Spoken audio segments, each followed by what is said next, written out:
From Darling Stadium in Hampton, Virginia, WHCS Channel 46 presents Peninsula District Group AAA High School Football. Tonight's game features the Heritage Hurricanes of Newport News versus the Hampton Crabbers of Hampton, Virginia. Good evening, everyone. This is Marshall Conley along with Bob Hintz. Welcome to what's going to be a Rock'em Sock'em high school football game. I tell you, it really is going to be. It's a perfect night for football, Marshall. There's just a little breeze, but the temperature at game time is in the low 70s. It'll probably get into high 60s before the game is out. But we're going to see a contest tonight that is really, really good. I think so. In fact, when they asked me to work this game tonight, they said, you're going to be doing Hampton and Heritage. I said, oh, Hampton. They're 4-0 overall, 3-0 in the district. Heritage, they're 4-0 overall, 3-0 in the district. Oh, I think we've got us a football game here tonight. What kind of athletes can we look for in tonight's ball game? You're going to see some real good athletes on both sides of the field. You look over at the Heritage team, you got good running backs in Sidney and Blount. Very good. They got three good receivers, Blackstock, Tillery, and Pankey. These young men go up. They've got great hands, good leaping ability. Quarterback Foster Broadus has really come into his own. Last year, he couldn't throw the ball as well as he could this year, but he's doing a real good job. But now you go on the other side of the field and you look at the Hampton Crabbers. And everybody knows that Hampton comes up with athletes that are not only good, but very fundamentally sound. Their quarterback, Marcus Higgins, is probably as exciting quarterback as you're going to find in high school football anywhere in the peninsula, probably in the state of Virginia this year. And he just does a great job, and he's a great passer. He can hit his open receivers. He's got some receivers that he can catch the ball, get the ball to. Carlos Campbell, Derek Fenner, Alexander Mann, and Carl Calloway. These all young men can catch the ball and run after they catch it, which is always important. Then you look in their backfield, they got a real strong fullback. And Chuck Forte, big, husky, bruising kind of a runner. And then you got Mac Jones, hits the hole and boom, hard to bring down. So you look at both teams, they both got great athletes. So it's going to come down maybe to who's going to win the game, maybe turnovers, field position, you don't know. Well, both teams are coming off, obviously, two great wins. Hampton last week beat Menchville 49-0. While on the other side of the ledger there, Heritage, they had Phoebus up at Todd Stadium and whipped them 53-14. And I know a little earlier tonight while the teams were warming up, you had a chance to talk with the Heritage coach, John Quillen. I have Coach John Quillen with me, coach with the Heritage Hurricanes, and coach, first-year coach. And, of course, I know you've got a lot of experience. You've been around a lot of different programs, but you got to be real pleased with the way these guys have come together and have come into your system and relied on what you've got to bring to the table. Yes, sir. I think our guys done a great job so far this year. It's still early in the year. This is our 5th game coming up. They worked real hard during the all-season and preseason. And we was hoping that we could be undefeated coming to this game. It has been real good for the community to see a good game like this. Well, we're going to have a packed house tonight. There's no doubt about it. And you know, you got some real fine athletes on your team. Hampton's got some fine athletes. So, you know, it's going to be one of these games that you can flip a coin to who's going to be winning at the end. Yeah, I think it's going to come down basically to turnovers and maybe special teams. So our guys worked real hard this week on our special team. We didn't do a good job last week on our special team, so we put in some extra time this week. So you're ready with the special team. Now, you know, you look over at Hampton, and Mike's been there. You know, he's a legend in his own time over there, but it's because he's done such a good job. But you coming in tonight, how do you prepare for somebody like that? The same way anybody else? Yes. Well, Coach Smith has done a great job with his program over the years, and they won so many championships. And they set the stage for everybody else, teams coming in here, trying to meet what expectation that they have set. Their coaching staff been together for a long time. They got a great program. The guys, players believe in what they're telling them. So our guys, we're trying to get there where they already are. Okay, well, you're working at it. But listen, congratulations on a fine start, and good luck to you tonight, Coach. Okay, thank you. Good enough. In that interview with Coach John Quillen, the coach mentioned the fact that special teams are indeed going to be a very important thing during tonight's game. One of my concerns about this whole game thing tonight was the idea that they've had 3 football games here in 24 hours. What's the conditions of the field? We walked the field a little earlier tonight. The field is in excellent condition. So now we've gone from excellent conditions to, Bob, give us an idea. We've got to have some keys to this game. What's going to be the result of one of these teams winning and one of them losing? Well, I think it really comes down to special teams is going to have something to do with it. But I think the 3 things that will bear out who's going to win this game tonight. First one, I think, is fundamentals. The team that is the most fundamentally sound, makes the fewest mistakes, and executes their plays the best. The secondly is the kicking game. Hampton's got a superior kicking game. That's part of your special teams. Great field goal kicker in Brian Smith. The last and I think the most important thing in tonight's contest is going to be the coaching. And you got to look at Mike Smith and his staff. They've been to all the big games. John Quillen's been around a long time, first-year coaches. So, you know, that's going to make a big difference. And I think Mike, he's starting to work on that second 300, isn't he? He's looking for 302 tonight. There you go. Speaking of Coach Smith, Bob had a chance to chat with the coach a little earlier this evening. I have Mike Smith with me, the Crabbers head coach. And Mike, this early in the season, this crowd is fantastic. This is great for Peninsula District football. It's great for football anytime, but particularly on the Peninsula District. You know, it's kind of reminiscent of back when we were playing Turkey Day game with Newport News. You know, maybe they have their Turkey Day game early this year. But yeah, it is. It's great. That's the way it ought to be. You know, it'll be this way every week. I think it should be too. I was talking to the coach, Quillen, earlier, and he said that what he did when he went into that program, he says, I'm trying to do what Mike Smith has done over years. And he says, it's going to take me a while. Very complimentary on your program and what your kids have done. Well, John's just trying to fatten us up, the Butchers, tonight. That's what he's trying to do. They've done an outstanding job over there, I think. They've really enhanced their offense. Those guys got some experience. They're playing great defense, aren't giving up any yardage, aren't giving up any points, holding people no first downs.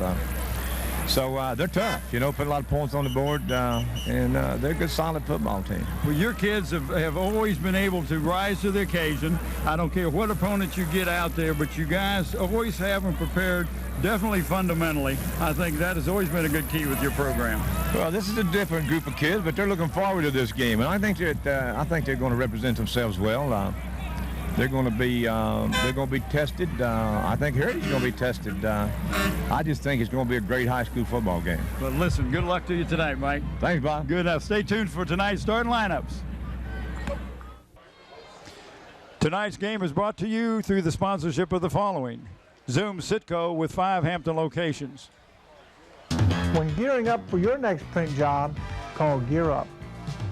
Hampton Chevrolet, 1073 West Mercury Boulevard. All-state agents Robert Mann and James Hudson. And in part by Wood Funeral Home. Richard Pulley is the managing director. Funeral directors are Bill Leggett and Bill White.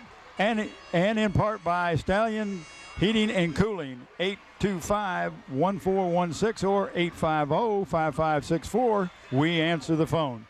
We're getting ready to have the coin toss. Actually, Marshall, they've already pre-done it, but Mick McCool is going to take a walk out with the 4 co-captains from the Crabbers, and we'll have the one of the officials bring the 4 from, or whoever they've got representing the Hurricanes.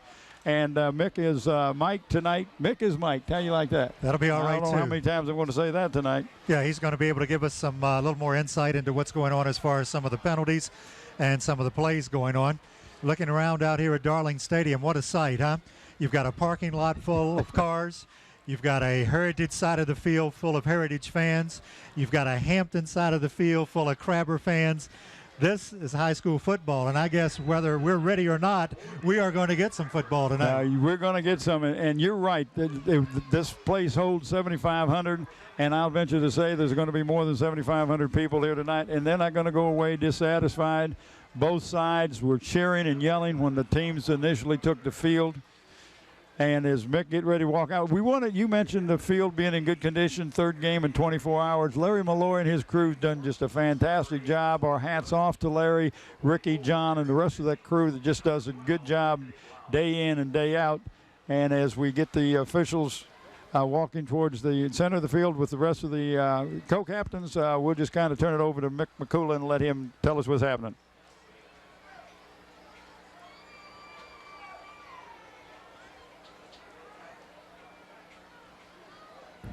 Captains tonight, Captain Mann, Captain Higgins, Captain Gunther, and Captain Campbell.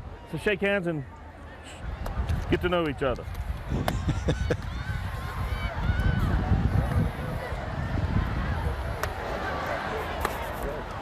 All right, gentlemen, I'm looking for a really good ball game tonight to keep your emotions under control. There's always intensity in football. Play a good ball game and let the best team win. Okay, let's see the officials for tonight. We've got Mr. Foreman, we've got Mr. Mitchell, Mr. Sparrow, Mr. Stallard, and Mr. Mollenauer. Any questions of me before? Okay? All right. We had the coin toss prior. Hampton won the toss, deferred to the second half. Heritage is going to receive. If you'll go down there, gentlemen, you'll come right up here. Hampton, let's go, Crabber. Come on, right up here. Heritage Hurricanes right here will receive this half. Start the football game. Gentlemen, give me a hand clap here and let's go. Let's have a good ball game. Well, we appreciate that. That's good because fans normally don't get to hear that. This is an interesting thing, too. There's a lot of school on doing or not doing things in high school football. And maybe Mike Smith, with the importance of this game or the size of this game, if you will, tonight is elected to say, okay, well, we'll go on defense first. Let's get this ball off and go on defense and see what we can do. He's got a lot of confidence in his defense. That tells you that. And, Marshall, we will pick a player of the game from the Hampton Crabbers tonight. That player will receive a plaque and a shirt. The plaque comes from Buckwalter Engraving, which is now called Engraving Inc. They're located at Taft Square on Route 17. For all your engraving needs, give Jim a call at 596-8850. Dave Buckwalter is the owner. The shirt comes from the Island of Hardware and Sporting Goods, and they're located in Poquoson. They can meet all your sports needs with a full line of athletic goods, both team and individual, equipment and uniforms, plus screen printing. Call Dave Chubb at 868-8467. John Roberts is the owner. Now we're ready for kickoff, and we will give you the starting lineups. The offensive team for the Heritage Hurricanes and the defense for the Hampton Crabbers. Okay, Brian Smith has the ball teed up, of course, at the 40-yard line, and we're just about ready for Hampton versus Heritage. You can feel the excitement in the air. Good strong kick into the end zone, and they're going to touch it back. Well, they will not allow you to run it out of the end zone in high school, and that's a safety factor, and I think that's a good point. But you and I was watching Brian kick earlier, and he was kicking them 60 yards. Exactly, sure was. We're going to have the ball right here at the 20-yard line, 1st and 10 for the Heritage Hurricanes. Hampton on the defensive here.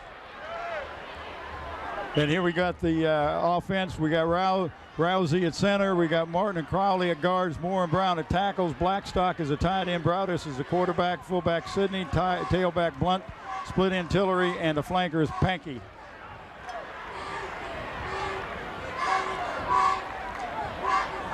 Heritage on the first play from scrimmage around the left side, and he fumbles the ball. And the ball is recovered by number 2 for Heritage, Mike Johnson. Well, that ball was stripped by, and I can't pick out the number, but it looks like big kid on the right-hand side. That number's hard to pronounce. It looks like 89. Carl Calloway may have stripped that ball. Good job, but we'll give you the defense for the Crabbers. And we're going to see the replay first, and watch how these great job right here, just pulling the ball loose. And that was number 1. Forte is the one that really stripped that ball. Heritage straight up the middle. And little or no gain on that. Maybe let's say about 2 yards, looks like. And here we go. We got the guards, Williams and Ware, the tackles, Robinson and Forte, the ends, Jones and Gunter. Gunter, the linebackers, Martin and Mann, the cornerbacks, Hagen and Fenner, and the safety is Campbell. We've got a 3rd down here and about 8 yards to go for the Heritage Hurricanes. First minute or 2 of play here in the first quarter of this game.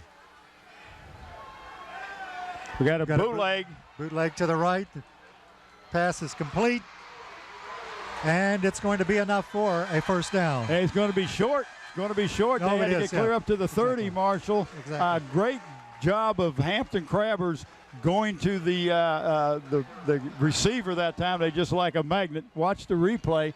Great job this time, Brodus coming out because he knows the Crabbers are coming in. Good catch there that was number 44 that made the catch. Eric Sidney. Eric Sidney coming out of the fullback spot. And indeed he was short. Now we're going to have a punt here from Heritage. And it's blocked. Oh, Hampton's got great, and there's your special teams. Marcia, you had mentioned that earlier, that special teams can do a lot. Right there, we'll show you what will happen. They'll give the Crabbers the ball just short of the 11-yard line. It's going to be 1st and 10, Hampton at the 11-yard line of Heritage. We'll give you the offensive starters first chance we get. Watch the replay of this block punt. Good job. I didn't get to see the number of the man that got the block, but what a great job of going for the ball. 1st and 10 for the Crabbers, 11-yard line. Oh, quarterback option and a touchdown. Wow.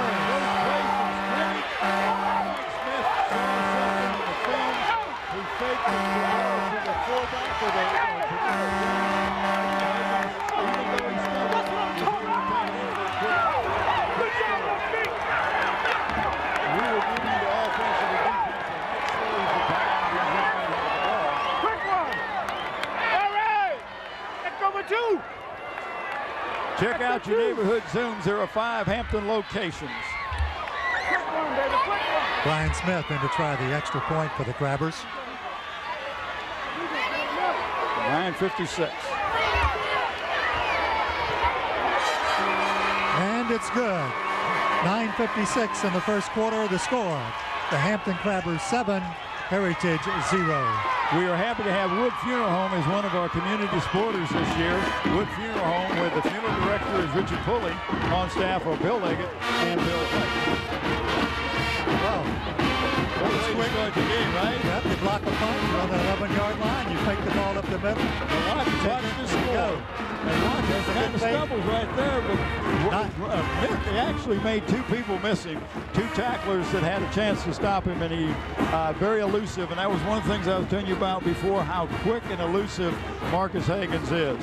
And that was an excellent hole in there too, and you saw on the replay where the offensive lineman just pushed those Heritage players to the side and gave him the room to go. Well, and not only that, but the fake into the backfield drew the linebackers in would help open that hole a little bit too. So everybody had a part in that, and that's what you look for. Hampton Chevrolet is a locally owned business and strongly believes in supporting the community and the schools. Hampton Chevrolet at 1073 West Mercury Boulevard. We're just about ready for kickoff number 2 now from the Hampton Crabbers. Brian Smith back. And well, this is going to be taken right at the 2-yard line. Looks straight up the middle. Now he's off to the left-hand side. I'll tell you what, the young man was tackled and carried a guy for about 5 or 6 yards. Looked like Mike Johnson on that return there. I don't know who was the young man from Hampton came down and busted out. Watch this replay. There is one young man from Hampton that goes shooting down the middle and just wipes out. And this is a guy right here. Now watch him come flying in. Boom. That is number 2 for Heritage, Mike Johnson. It was a 58-yard kick, and it was a 32-yard return. 1st and 10 now for Heritage on the 34 of Hampton, or Heritage themselves. Roll right as a pass, and it's over everyone's head. Yeah, just a little high. It was intended for number 86. You're in good hands with your Allstate agents, Robert Mann and James Hudson. Call them for your insurance needs at 827-1200. We're going to have a second down now with 9 minutes, 40 seconds left in the first quarter. Second down, 10 yards to go. The ball at the 34-yard line of Heritage. It looks like Heritage is going to come out and try to loosen up that Hampton Crabber defense by passing the ball a little bit, but all the passes so far has been a rollout. Straight handoff, little misdirection straight up the middle though, and it's going to be little or no gain on the play. Big 71 and Ware in there on the tackle. great job. He was somebody helped him in there. It might have been Mac Jones. Tom Gear is involved with the Boys and Girls Club of Hampton, and they are in the process of raising money to build a new gym. Your donations would be appreciated. If you have any questions, give Tom Gear a call at 827-8277. We're going to be generous. Taken care of. Now we can get on with the game. Now we can play the ball game. We're going to be generous and give them a yard gain on that. The ball is right at the 35-yard line, and the play started at the 34. Look for another pass or perhaps a draw play. Motion to the right. Here we go. Straight drop back. And he is hit and hit hard. Chuck Forte really showing his thing. Blocked the punt. Looks like Forte may be a little quick in there just for those linemen. And, well, he's playing that tackle position, but you look at him, and there was no place for Broadus to go. See, he moved right by number 77, Jay Moore from Heritage. Just slipped right by him. Watch this. We got Carlos Campbell deep. Very dangerous runner, but the ball's not going to get to him. The punt's going to be out of bounds, and it's going to be spotted at, looks like about the 46-yard line. Well, I tell you, you know if you're a punter, Marshall, and you've had one punt blocked already, don't you know you're going to be a little shell-shocked? There was about 4 red jerseys pounding down on you, and he kicked that ball rather quickly. And I know he's going to be shell-shocked, too, when he finds out that was an 11-yard punt. Of course, there was no return. But the Crabbers do get the ball for the second time now. Well, look at the field position. Both times they've got the ball inside the Heritage's end of the field. Yeah. First at the 11, and now we're at the 46. Hagan's on a long count. Straight move up the middle. And we're going to go. Oh, we're still going. That looked like Mac Jones, number 33, carrying the ball that time. Jones gets about, we're going to give him about 3 or 4. We'll wait till we get a spot here officially. HCS Reports has a new look. Join anchor Beth Sadler Monday through Friday at noon and again at 5 p.m. for all the news and information about the Hampton City Schools.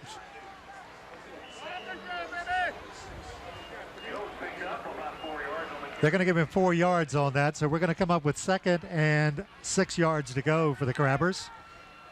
Picked up more than what I thought he did initially. It looked like he got hit right close to the line of scrimmage, but that's what happens when you keep your feet moving. Gave that second effort. We've got a wide out left and right. And Higgins is back, a little look in, and he's wide open. He's at the 20, the 15, the 10, and it's a touchdown for the Crabbers. And that's, I tell you what, and we got a flag, and I don't know if it's because of the celebration or because he was thrown in after he got in, but it may be a celebration. They don't allow that in high school football. Watch the replay and listen to Mick McCullough. Dead ball, unsportsmanlike conduct. Hampton. Score is good. Yeah, they'll be penalized on the kickoff. I don't know if he's going to penalize it on the kickoff or on the point after. We'll find out what happens on that. Mick is going to. That was looked like Carl Calloway, number 89, got the ball. Great job of. I tell you, that play was so open. They see something happening, and nobody else saw the ball carrier, or the receiver, until he was around the 20-yard line. Smith will be trying the extra point here for the Crabbers, trying to make it 14-0 early.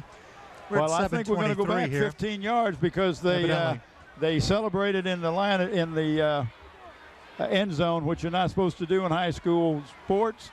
But we've seen this young man kick field goals and kick off further than this. But this is going to be an extra point. On the offense, after the touchdown, enforced on the succeeding spot, be point after from the 18-yard line.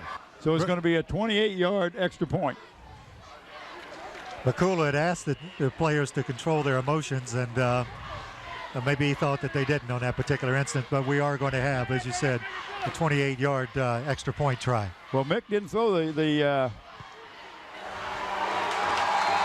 it's good. Whoa. Man, what an extra point. The total yardage on that comes out to 35 yards by the time you add the end zone in there. Oh, my The goodness. score with 7 minutes and 23 Watch the seconds extra left. point. Here's the extra point. And look at that ball. Still going up as it gets to the uprights. WHCS Channel 46 presents live your school board meetings on the first and third Wednesday of each month at 7:30 p.m. So tune in and be informed.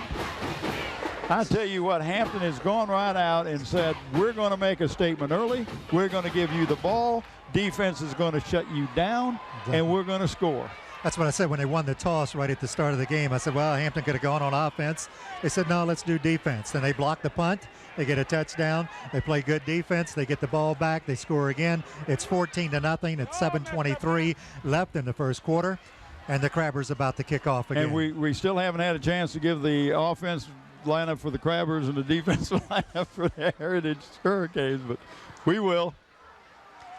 It's going to be another short kick by Smith Standards. It's at the 5. And it cuts back up to about we're almost at the 25-yard line. We'll see the official spot for the Heritage Hurricanes in just a moment. That big old Raymond Mann making the stop that time, coming down on special teams. Watch the kickoff, and this is one thing that I talked about earlier about the kicking game. You got a guy that's got a leg as strong as Brian and as accurate as he is. You get a 15-yard penalty on an extra point, and it's a chip shot to him. Heritage has 2 wideouts to the right here. It's a quick pass. And he's at the 40, 50, and finally brought down about looks like it's going to be about the 44-yard line. That was Tillery for Heritage on that pass play. He showed a lot of strength, broke a couple of tackles. Robbie Robinson finally making the stop. That was a positive, and the Hurricanes needed a positive. They had nothing that was going real good for them. That was just a quick pass out to the flat with a couple of blockers out in front of him, and watch what happens here. So he's got 2 blockers coming out there. Missed tackle there, missed tackle here.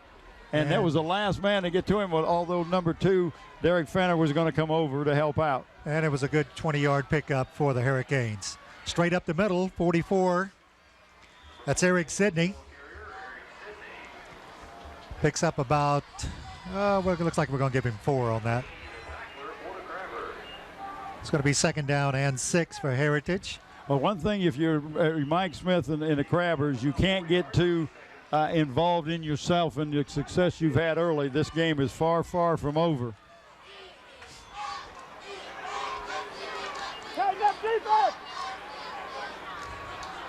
Heritage has a wide guy to each side. We've got 86 in motion. And a straight drop back pass. He's looking. And he slips down. I tell you, when you get pressure, it's hard to find an open receiver, and he had 4 people downfield, had 3 to the far side, and only 2 defenders. And Foster Brodus, he does look comfortable back there, but he's just, that particular instant there, a little touch of happy feet maybe. Well, and the protection was breaking down. He was losing his pocket. We've got 3rd down, 11 yards to go. The ball just at the Hampton 45-yard line. Beautiful night. Temperature in the low 70s, upper 60s. Nice breeze. Heritage has 2 wideouts to the left. We're going to have a little half roll out. Now we're in trouble. Hampton on the defensive, and they sack him. Well, I tell you, Anthony Ware made him change his mind from what he was going to throw, and by doing that, opened it up for big numbers 64. Robbie Robinson, who made the stop earlier. Watch the replay, but Anthony Ware, right here, watch him. He was getting ready to throw, and he had to step back away from it. And there comes Robbie. Makes that stop. We're at 4th down, and we're going to punt. And we're going to have to sort this out. Well, I think might have been some motion, I don't know if we had jumping on the before the ball was snapped, or if the Crabbers were in the neutral zone. Let's listen to Mick. Before the snap, dead ball, false start on the offense. Repeat the down, 4th down. I tell you, if the Crabbers had the druthers, they'd rather take the play because that was one ugly punt.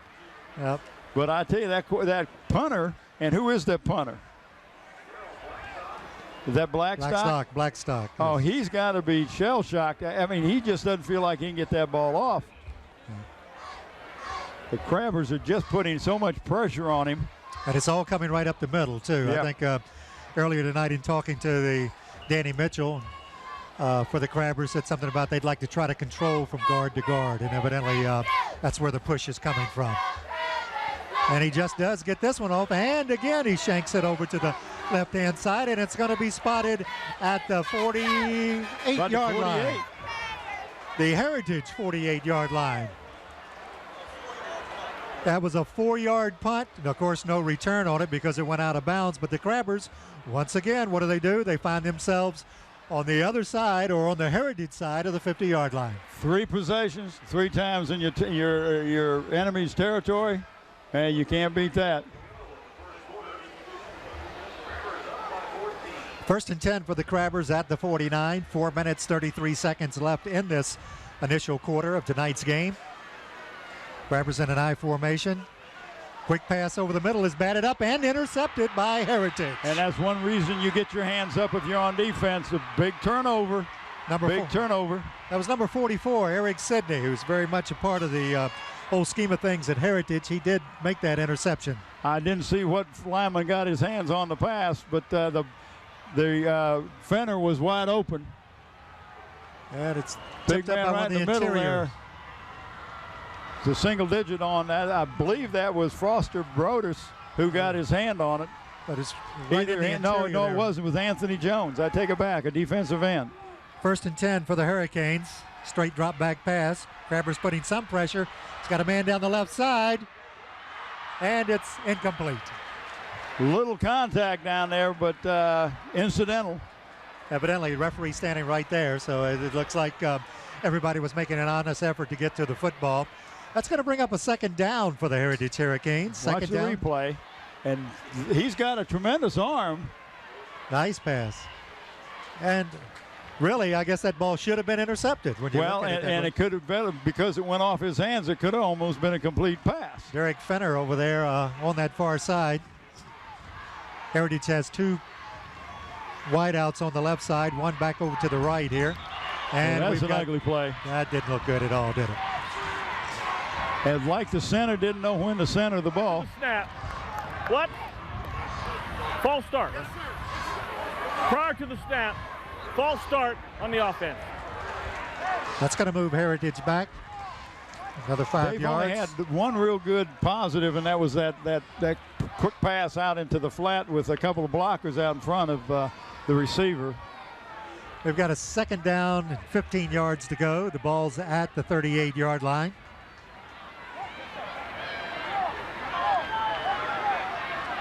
And we've restored order here, so Heritage will now snap the ball. 2nd down.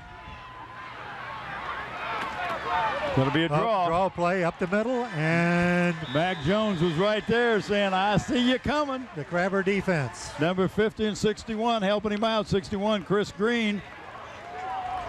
And 60, Stephen Lee. Looks like they lost a yard on that play, the way they're making a spot there. They lost a yard. Watch this. Great job of recognition of a play. That was a good call, but not if the defense was expecting it. Kenty Blunt, number 12, a back for the Heritage Hurricanes, has carried 3 times for -7 yards. Drop back, little action, play action, and we'll get a scramble here for number 8, Foster Brodus, and he is brought down. Well, I tell you, they've got some quickness, the Hurricanes, but I tell you, Raymond Mann is no slouch out there, one of the top 100 linebackers in the nation this year. And he showed not only that he is a good hitter, but he's got good speed and brought down a very quick running back. We have a new punter in there now. It looks like number 72, Vernon Godwin. Chris Brooks, I'm sorry, number 72. Chris Brooks back to punt. Low snap. He does get it off, and he too, he's had a little more luck with his. He gets a Heritage bounce, and it's going to be down at about the 30, 31-yard line. First time the Crabbers have started in their end of the field. We've got 2 minutes and 53 seconds left in the first quarter. The score is Hampton 14, Heritage nothing. Hampton scored on an 11-yard run by Marcus Hagans with about 9:56 in the first quarter. Brian Smith kicked the extra point, 7-0. Then Hampton came back at 7:23 of the first quarter for a 42-yard pass. Hagans to Callaway. Smith had a extra point, and it is now 14-7. Okay, I'll give you the offensive line for the Crabbers in just a second. I didn't want to interrupt Marshall. He was on a roll. We've got a draw up the middle. Mac Jones. And he's loose. He's at the 30, and it goes in, and he's finally pushed out of bounds right about the 21-yard line. Oh, what a quick hitter. Let's show you the Crabber offensive thing. We got Hagans at quarterback, Forte at fullback, Jones at tailback, wideout, Campbell to split in Fenner, tight end Callaway, center Smith, guards Perry and Tidwell, and the tackles are Robinson and Mann. And I'll give you the defense of the Heritage right after this replay. Watch this opening, boom, right there. Shows some good speed to get to the opening real quick. And then just got caught by number 44, and then he tried to intimidate him a little, but you're not going to intimidate the Crabbers.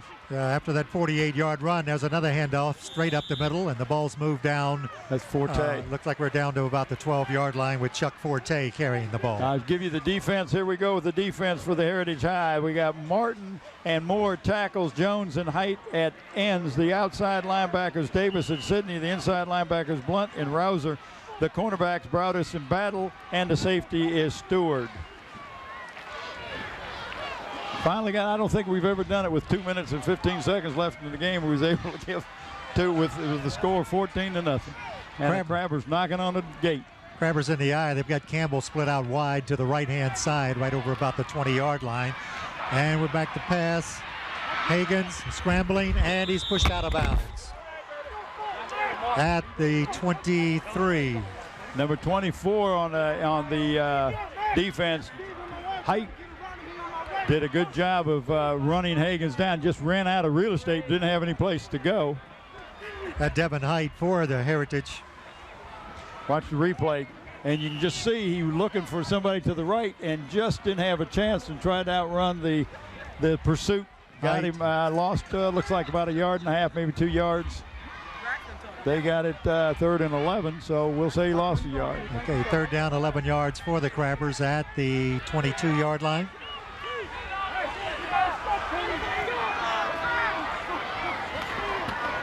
And we'll play action, roll him to the right. In pursuit, number 24 for the Heritage Hurricanes, Devin Height. I tell you, he's showing some real good speed. He's 6 foot, he's 212 pounds, and he's a senior, and evidently he kind of knows the whole scheme of things for the Hurricane defense. And you can see him scrambling, and he threw the ball, and people might say he was grounding it, but there was a receiver where was right at his feet. We're going to have a field goal attempt from the 28. Which will make about 29, make about a 39-yarder with the 10 yards in the end zone. 39-yard attempt from Brian Smith. A little bit of an angle. And the snap, the kick is up, and it's good. Oh, I'll tell you what, is that young man an addition to this team or what? 39-yard field goal by Brian Smith. 1 minute, 41 seconds left in the first quarter. That makes the score of the Hampton Crabbers 17, the Heritage Hurricanes 0. The Crabbers have had the ball 4 times offensively, and have scored 3 of them, and one of them they had an open receiver. As we watched the replay, they had a turnover. Look at that. I mean, he could have been back another 20 yards. And we're talking about a 39-yard field goal. We're talking about Brian Smith, but you know what we're really talking about? Special teams. There you go. And that was one of your points earlier. So you picked up on that quick.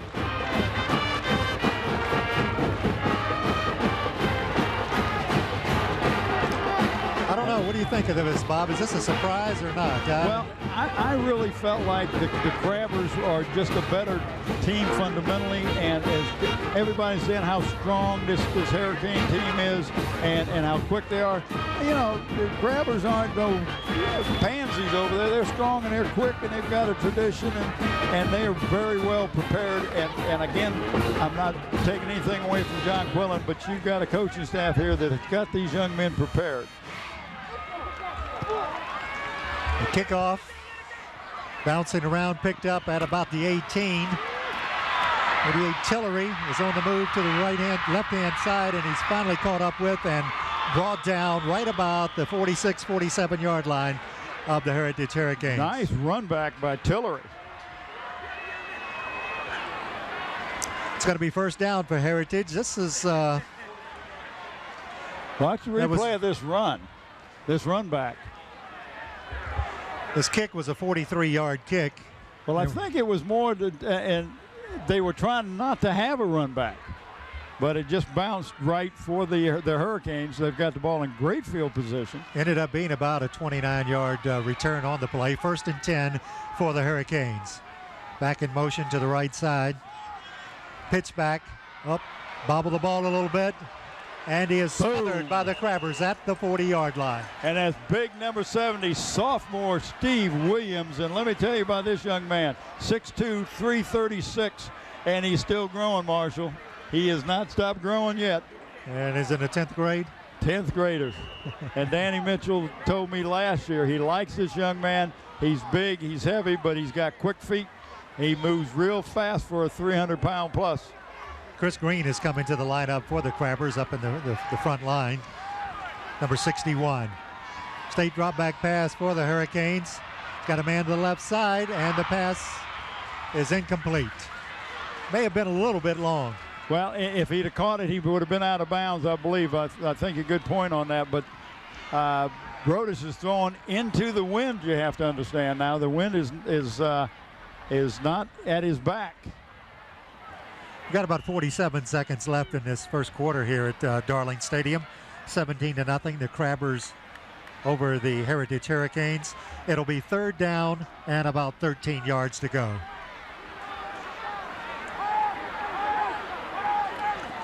Brodus, little quick pass over to the left-hand side. Good cut up in, and he gets down to about the 46-yard line of the Crabbers. So that's nice. Excuse me, they've had luck with that, Marshall, and that's just that real little quick screen out there, and he brings it back against the grain and picked up good positive yardage, but it's 4th down, so, you know, as bad as you've been putting, hey, you might as well go for it. You may get a 1st down. And evidently someone heard you, didn't they? Because it's 4th down now and about 3 to go, and Heritage will go and try to make the 1st down. And they pulled one of the Hampton tricks. They drew him offside. Will be encroachment. Let's see for sure. Prior to the snap, dead ball, false start. Hold a second, it was red? It's red offside. Prior to the snap, encroachment defense. Encroachment defense. And that was a good call because that's exactly what it did. They did a count. And that's a page out of Mike Smith's book. And that gives them the 1st down. So it'll be 1st and 10 for the Heritage Hurricanes at the Crabber 41-yard line. And time running out here. We're down to about 4 seconds in the first quarter. Let's see if they can get this off. And indeed they do, as the handoff to number 12, Kente Blunt. And he picks up maybe 1 or 2 yards on that particular carry. So that's the end of the first quarter here at Darling Stadium on October 2nd, 1999. The Hampton Crabbers 17, the Heritage Hurricanes 0. I tell you, you got to be real pleased with the Crabbers. You score 17 points on a team that a lot of people picked to beat the Crabbers, and most of those people that picked to beat the Crabbers live in the Newport News area. They don't live in Hampton, I'll tell you that.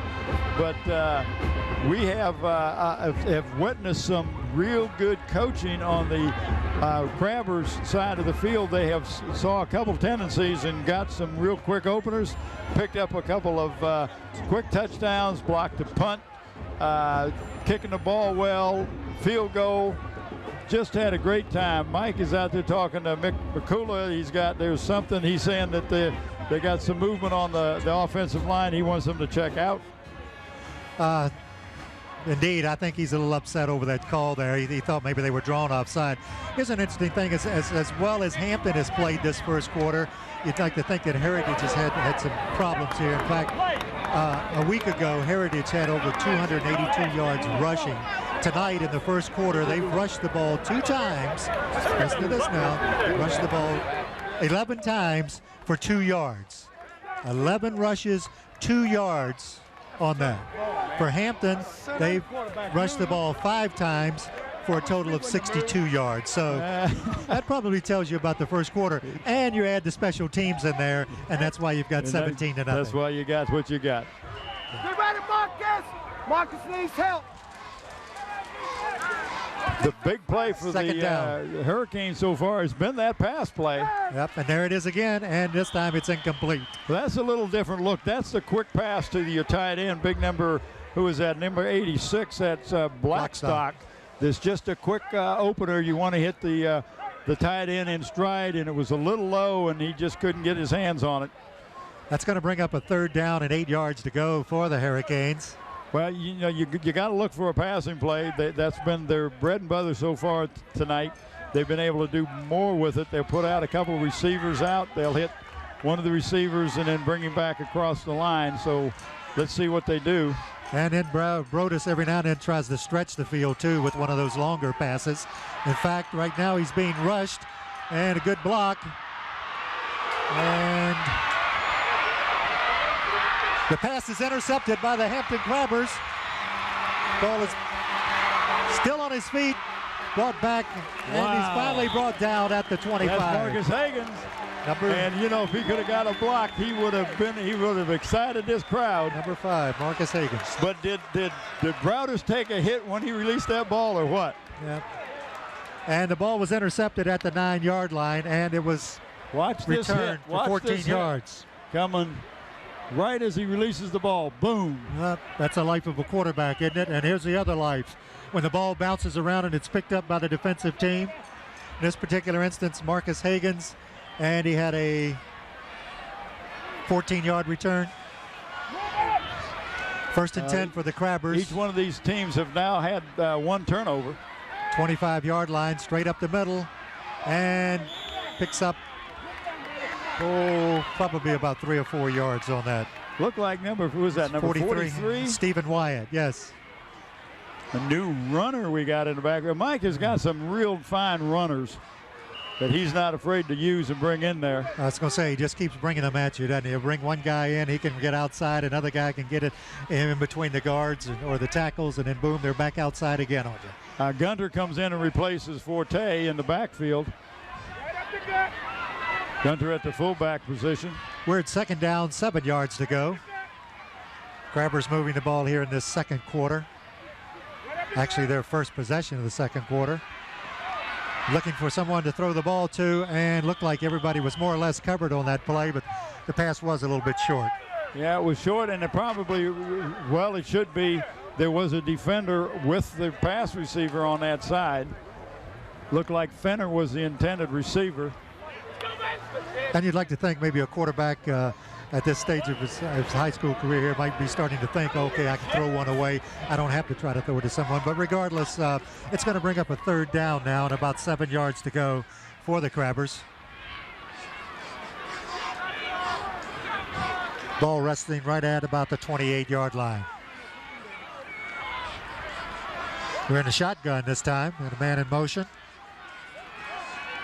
And we're going to straight run to the right-hand side, and it's going to pick up a little bit of yardage here. I don't think he got enough for the first down. No, he really didn't. It was Higgins on it was an option out of the shotgun.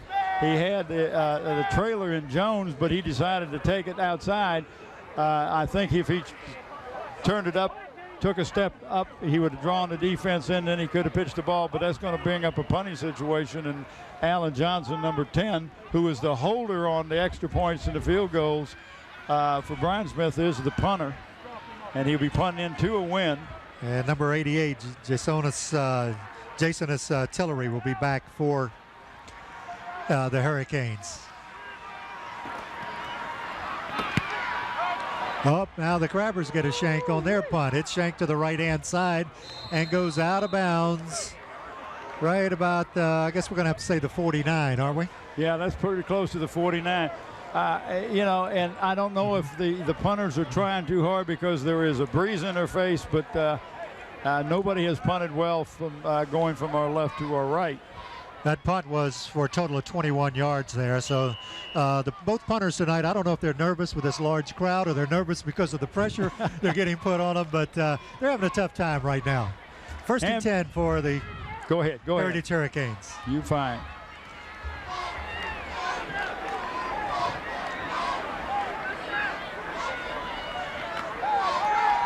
We'll play action pass from Brodus. Long sideline, right-hand side. And Campbell intercepted. And the ball is intercepted by the Crabbers.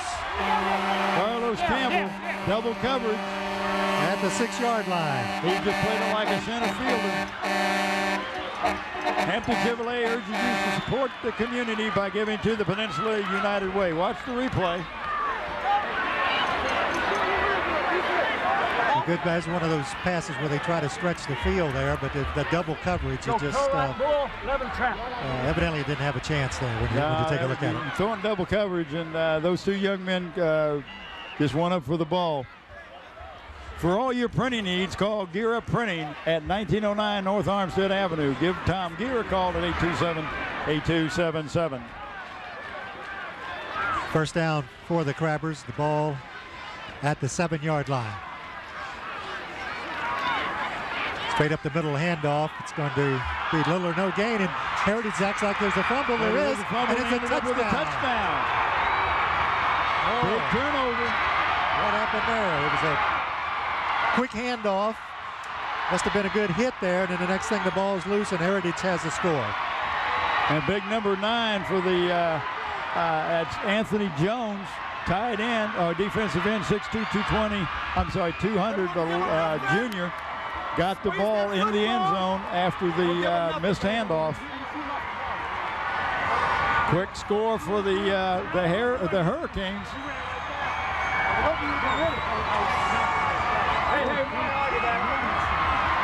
Brooks will be in to try the extra point for the Hurricanes. There's the snap. The kick is up, and the kick is good.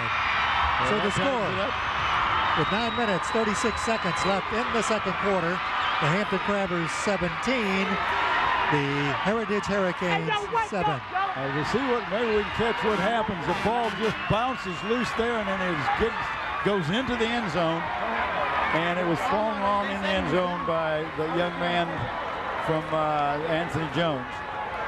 After the game, make a trip to Zoom. Zoom's is your friendly neighborhood stores with 5 Hampton locations. They have Beantown Coffee, Krispy Kreme donuts, ham and cheese subs, Cokes, fried chicken, potato wedges, and Zitco gas at all your Zoom locations.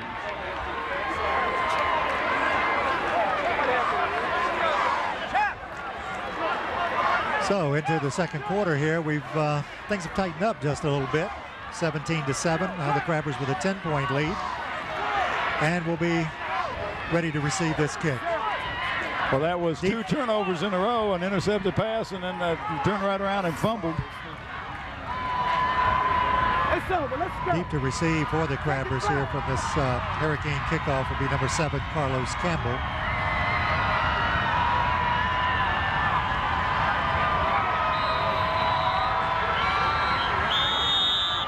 And we've got a false start here. Referee didn't like something, did he? I don't know what it was. He's going to the other side of the field. I don't know. It's not correctly, guys. I don't know if he was ready. I don't know if the players weren't lined up correctly, or perhaps the officials weren't lined up correctly. I think that's what it was. I don't think the officials were lined up. He crossed to the other side of the field. He said, "Now let's kick it off." And indeed, here we go. Brooks for Heritage. Campbell deep, and the ball bounces over his head and goes to number 2, Derek Fenner. No, that's Marcus Higgins. Mark Higgins, I'm sorry. He's back out to the 25-yard line. All-state agents Robert Mann and James Hudson can handle all your insurance needs from car to home. Give them a call at 827-1200, located at 942 Big Bethel Road. There was a 55-yard kickoff here. Hey, let's go pro left inside, all right. Toe flex left, toe Here flex we go. This kick travels 55 yards after it bounces around. Higgins picks it up, and he's going to bring it back here to the right-hand side of the field and eventually be knocked down for a 20-yard return. First and 10 for the Hampton Crabbers. The ball at the 25-yard line. Their own 25-yard line. Straight up the middle draw. And Mac Jones. Stopped by number 1, Corey Rouser of Heritage, in on the tackle.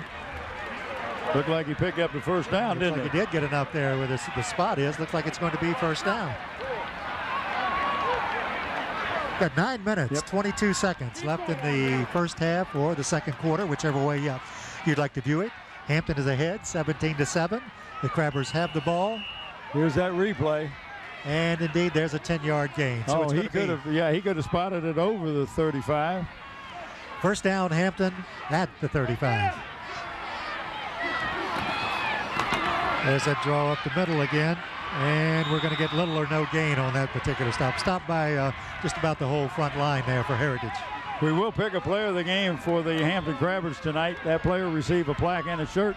Plaque comes from Engraving Inc., located in Tab Square. The shirt comes from the Islander Hardware and Sporting Goods. They're located in Poquoson. It's going to bring up a second down and 9 yards to go for Hampton. Higgins trying to get the play from the sideline here. Now he's coming back into the huddle.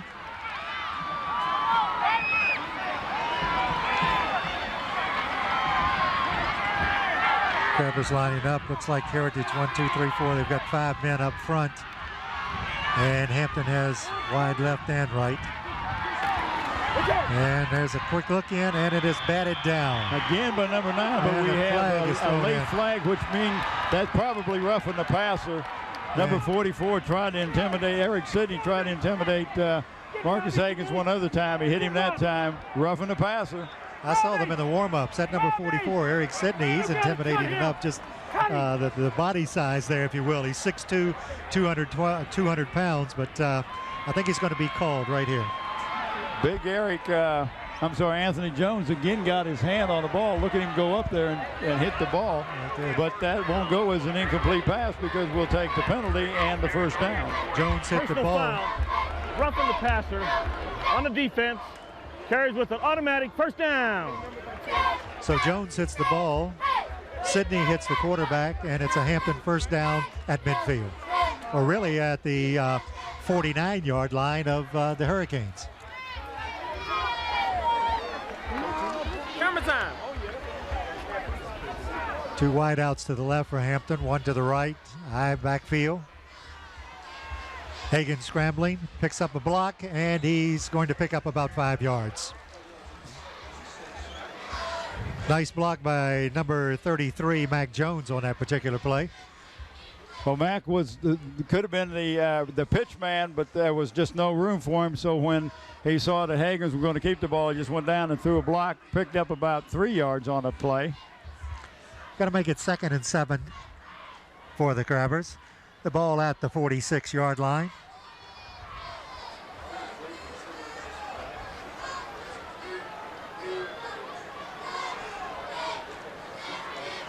Crabbers trying to more or less kind of gain that offensive rhythm, I guess, again, or they really haven't had a drive yet because of special teams play, but they have started to move the ball here in the second quarter.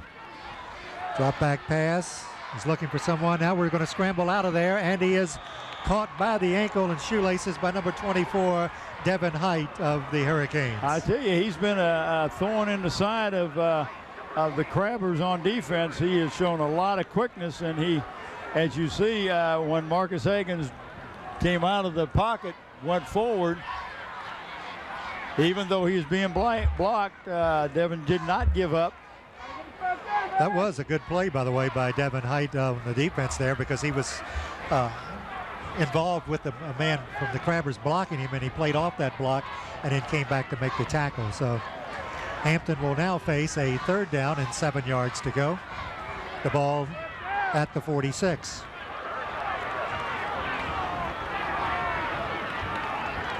A little play action, and it's over the middle, and it is ruled. Have we got a ruling yet? Are we going to rule it a catch? He caught it. It indeed is a catch, and it's going to be a 1st down. Who was that that caught that ball? I think it was Campbell, number 7. Carlos Campbell showed great hands, got his hands under the ball. 13-yard pass play. Gives them a 1st down. Watch the ball's replay. At the 33.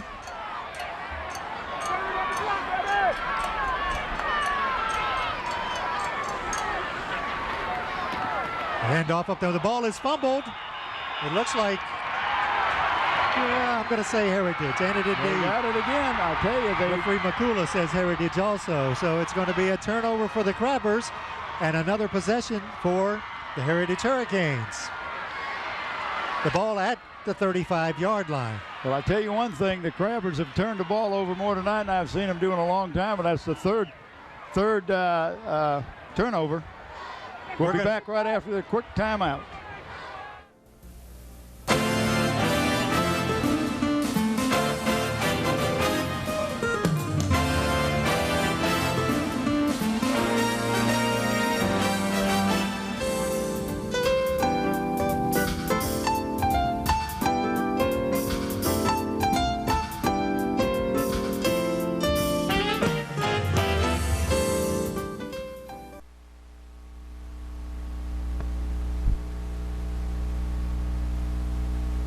Hurricanes following that fumble recovery. The ball's at the 35-yard line. The man in motion for Heritage. And it looked like a little kind of quarterback delay, quarterback sneak type play. Well, it didn't fool the Crabbers, did it? It did not. They put the man in motion to try to pull the linebackers who are out of the center and didn't do what they wanted it to do. That's going to bring up a 2nd down for Heritage. They're going to be generous and give them 2 yards on that. It's going to be. So they're going to. That looks closer to 3, but okay. The board's got it 2nd and 8. 2nd and 7.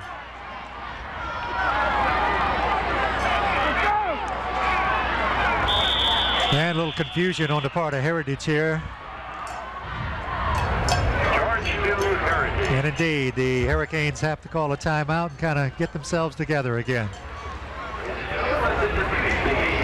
I tell you, it has been a great game so far. A lot of action, but more turnovers than I would have expected.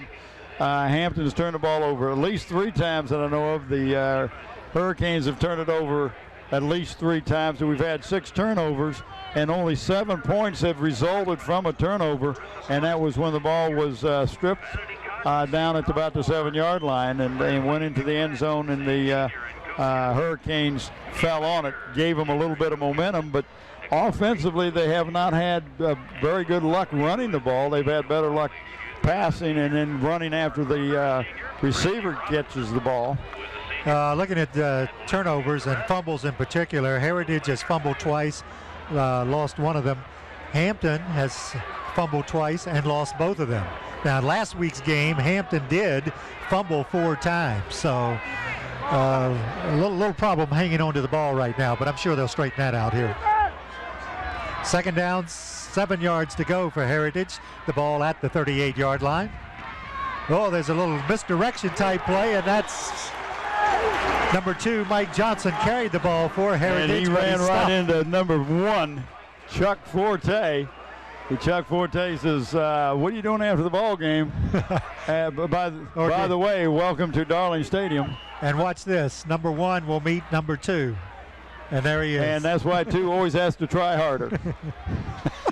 Now we've got a 3rd down. 11 yards to go. The ball at the 34-yard line. And Heritage coming up to the line. Brodus up under center. Snaps. And we're going to have a straight drop back pass.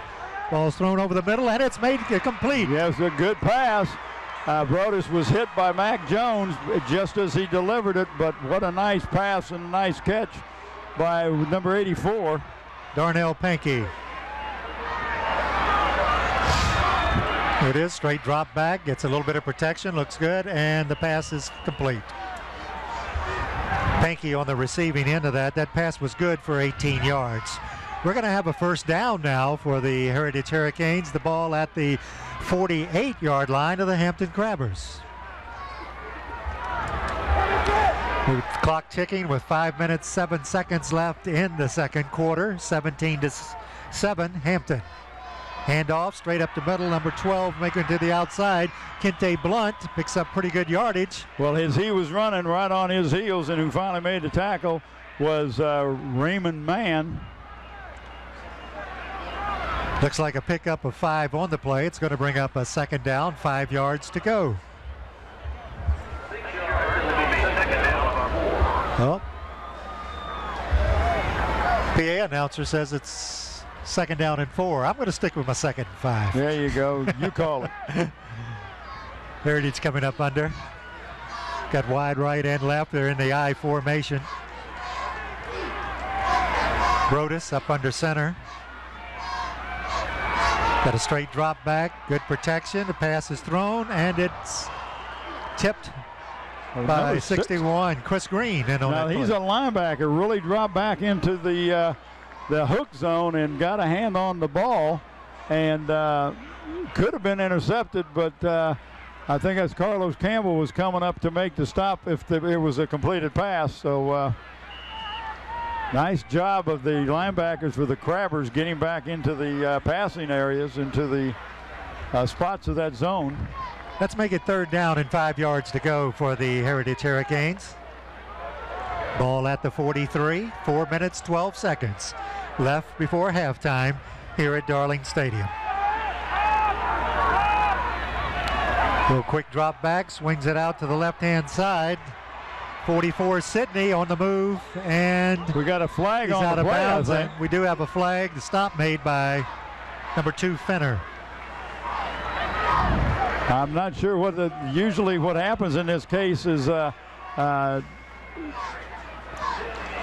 have been a block in the back or something. I don't know. We'll get the call from Mick. Holding on the offense. 68. That's going to move Heritage back. Well, it'll be 10 yards from the point of the infraction. Still be third down.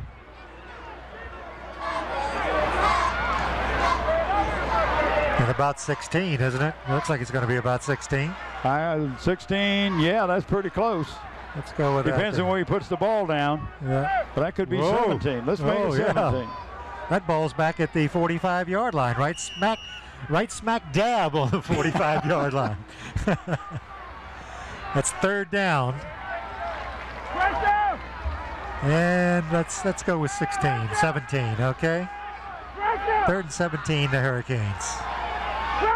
We'll play action. Might have been a little hole right there. He's to the right-hand side, looking over the middle of the field. The pass is caught by number 44, Sidney. He's at the 20-yard line. He makes a move inside, and he is going to score. We got a flag back here at the 39. I think we might have that holding. It looked like there was holding going on in the pass rush, but let's see what Mick says.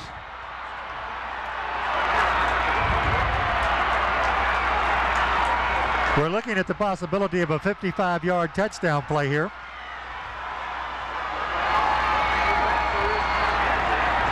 Okay. Well, that tightens this game up real close. Now we got a possibility of just a 3-point difference.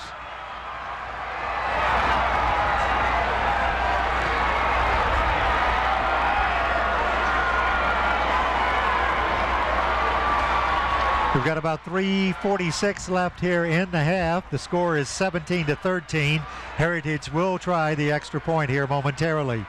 That 55-yard pass play from Brodus to Sidney. And Brodus made a good move down around about the 20-yard line. He had one blocker there, and he made that good move, and then it was clear sailing the rest of the way. It really was. He really used his blocker as well.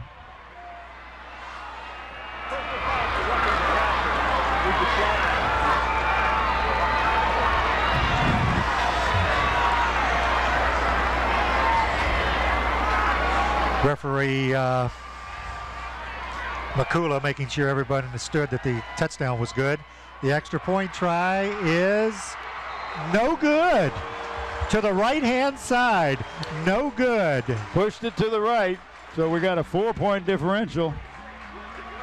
And the score, with 3 minutes, 46 seconds left in the half, the Hampton Crabbers 17, the Heritage Hurricanes 13. Watch the replay. Here's on the this. replay nice. on that. And I tell you, I thought this run right here was excellent. That was an excellent move. Now watch this other move right here. There he goes, and that broke it. He's in the end zone. Really did, because the pursuit got tangled up with each other. So we started this ball game even, and the Crabbers got up 17-0. Heritage came back at 17-7, 17-13, and that's where we are right now. The Crabbers scored 17 straight points, and they scored 13 straight points. It's been a game of a little momentum change. Yeah, we just noted that also. Hampton got 17 points in the first quarter. Heritage says, well, we'll score at least 13 here in the second quarter. So at least. We've got ourselves that, as we predicted before the night started, that rock'em sock'em football game. Well, this game is far from over.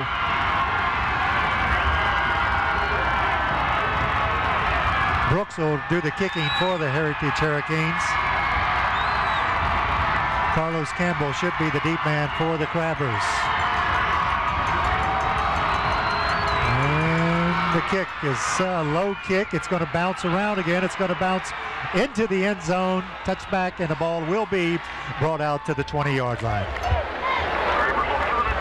So the Crabbers will come out at their own 20, and it's probably one of the worst field positions they've had all night, isn't it, Bob?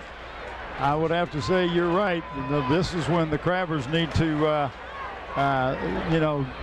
get some offensive momentum going here and move this ball down and try to get some points before halftime. You got 3:46, but you got to be careful. This Hurricane team has gotten fired up. They were back on their heels a little bit after trailing 17-0 at the end of the first quarter, but they have come roaring back and have really made a contest out of this. 1st and 10 for the Hampton Crabbers. 3:46 left in the second quarter. The ball at the 20-yard line. Higgins up under center. He's going to back, quick look in pass. It's complete, no, and it's dropped. And it's fumbled. I don't know if the pass is dropped, it's fumbled, and now they're waving it off finally, aren't they? So, after all that juggling, and the fans don't like it either. Well, I think both sides are booing. Here, let's watch this on the replay and see what happened. Pass over the middle. Well, he dropped the ball because he got hit. I don't know if he had it long enough. I think he was. And I really don't know either. But it was the contact that made him drop the ball, and that a lot of times causes an incomplete pass. 2nd and 10 for Hampton at their own 20-yard line. Higgins, play action, and he's trying to get to the outside. He's doing a good move to get away from one Heritage man, and he's looking. He finds him open at the. Campbell, yes indeed. He's up to the 49-yard line. Nice catch, nice scramble, and good play. Well, I tell you, number 24, Height is really putting some pressure on Marcus Higgins. Watch the replay, and he 24 watched this thing. Finally gets away from there. 6K's not going to get a chance for him. Stop, makes a nice throw. And Campbell, good catch, wide open. That was good for 24-yard pass play. Number 24 for Heritage, Height, did make it interesting there, but Higgins wasn't able to get by him. Has a draw up the middle, and the ball is fumbled. And all the players are saying maybe we've got Heritage with a fumble recovery, but let's wait until the umpire. And indeed it is. The Hurricanes have recovered yet another Hampton fumble. It just doesn't look like a clean handoff. I don't know what to watch the deal. Watch this handoff. I don't think that Matt expected to get the ball. And regrettably, that's happened more than once tonight. So let's see what Heritage can do after getting yet another gift from the Crabbers. It'll be 1st and 10 Heritage at the 49-yard line of Hampton. We're down to 3:19 in the second quarter. But as referees time out, you've got an equipment problem or something there that Nick McCool's trying to get. Hampton is just unbelievably turning the ball over. They have been their own worst enemy here in the first half. As I said, I was looking at the stats from last week where they fumbled 4 times. Tonight, they've already fumbled three times here. And lost all three. Lost all 3 of them, exactly. 1st and 10, Hurricanes. Broadus rolling to the right-hand side. 61 for Hampton in pursuit. Green, and the pass is thrown, and it is complete. And it's ruled a catch. Big 86. Blackstock. Pankey and Blackstock, they've been busy out there. 84 and 86 for Heritage. And those are the young men I talked about earlier. Watch the replay. Nice job of rolling. See, if the quarterback doesn't roll out, he's not going to get time to make that pass. That was a good 15-yard completion there. So Heritage is going to have the ball. 1st and 10 at the 34-yard line of the Crabbers. Quick pass out to the right-hand side, and it is going to be incomplete. Number 88 on that, DeSonis Tillery, just couldn't handle the pass. It's going to bring up a 2nd down for Heritage. We're at 2 minutes, 47 seconds left in the half. The ball's at the 34-yard line of Hampton. Hampton had 17 points in the first quarter. Heritage has come back with 13 points themselves here in the second quarter. The clock is stopped right now because of that incomplete pass, and some people sitting down in front of us here probably wished it was ticking away at this time. But anyway, let's go with the 2nd down. There's that same pass, and more or less, it's a lateral. It's called a lateral. Hampton's on the move, and he is finally knocked out of bounds. And when you have that lateral like that, it's a free ball. Good job that time. Who was that? He came up with the ball. That was Gunter, number 11. Good job, Alfonso. Alfonso Gunter, and he was ruled out of bounds right at the replay. Same play, but see, he steps back, and that when he stepped back, it made it a live ball and no whistle. So you keep going until you hear a whistle. And the referee ruled he stepped out of bounds right at the 40-yard line. So Hampton is going to start from that point, the 40-yard line of Heritage.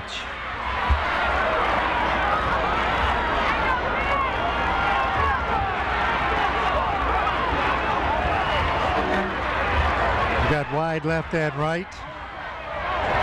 1st and 10 for the Crabbers. Higgins on a handoff straight up the middle. Ball is carried. Number 43, I believe. 43, Stephen Wyatt. He picks up probably about 2 or 3, depending on where they're going to give him the spot of the ball here. We're going to give him 3. It's going to be 2nd down and 7 yards to go. This Hampton Heritage game is being brought to you on October 2nd, 1999, from Darling Stadium in Hampton, Virginia. Oh, what a beautiful night for a ball game. Oh, gee. Been a good weekend for a ball game. We've done 3 this weekend. In 24 hours. 2nd down, Hampton. We're going to get straight back pass.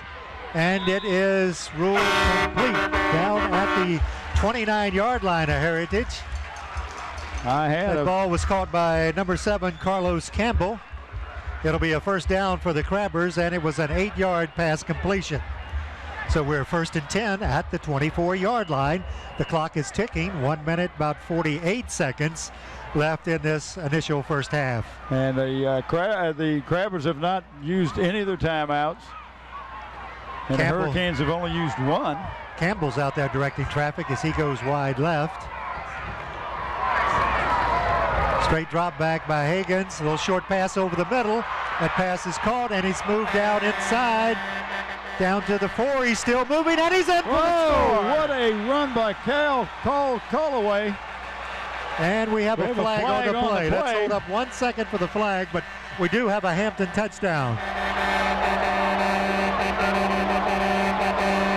That was a good individual effort. Good individual effort. Defensive holding on the defense. Declined. Touchdown.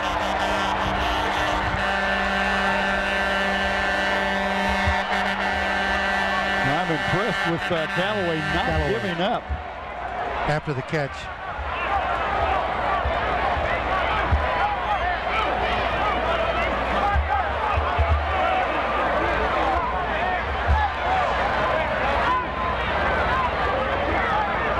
Smith for the extra point. Got a 23-13 score, and we also have a flag on the field. Too many men on the field, maybe. Illegal substitution on the defense. It's a 5-yard penalty. They had 12 men on the field. Is exactly what happened. So that's half the distance to the goal line. So don't know if they're going to take it, what they're going to do.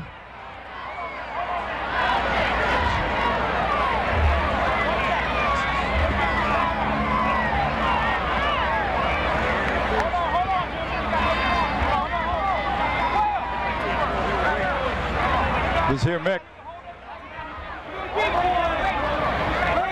Illegal substitution on the offense. Illegal substitution on the defense.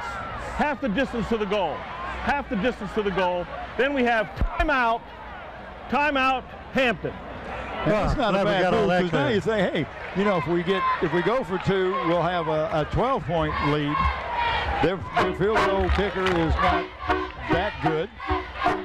Well, that's not a bad thing. You're up right now by 10. Yeah. So if you go by 12, you're going to go 11 or 12. So you have to make that decision. I don't know the difference between 11 and 12. To me, 11 is just as good as 12 at this point.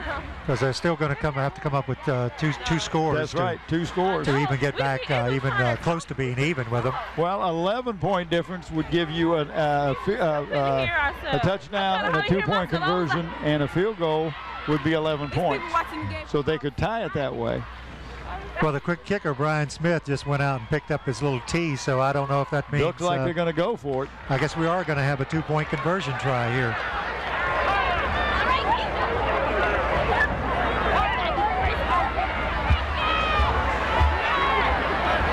As Higgins, Campbell's going to come over here to the near side and split out wide. Okay, you good?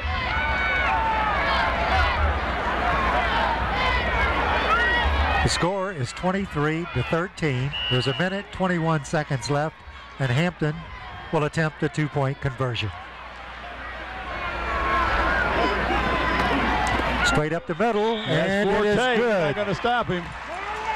Forte in for the 2 points. That gives the Crabbers a score of 25 and Heritage 13. What a nice effort by Callaway.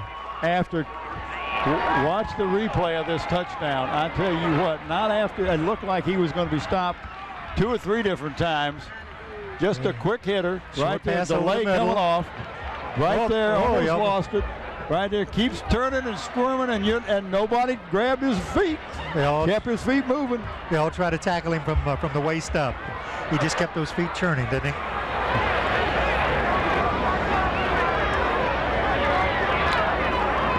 Something of a hush has come over the stadium. I tell you. I don't know what the cause of that is. Watch the replay of the 2-point right down on the goal line. There we go. Forte straight up. Right over the top. And you can see well into the end zone.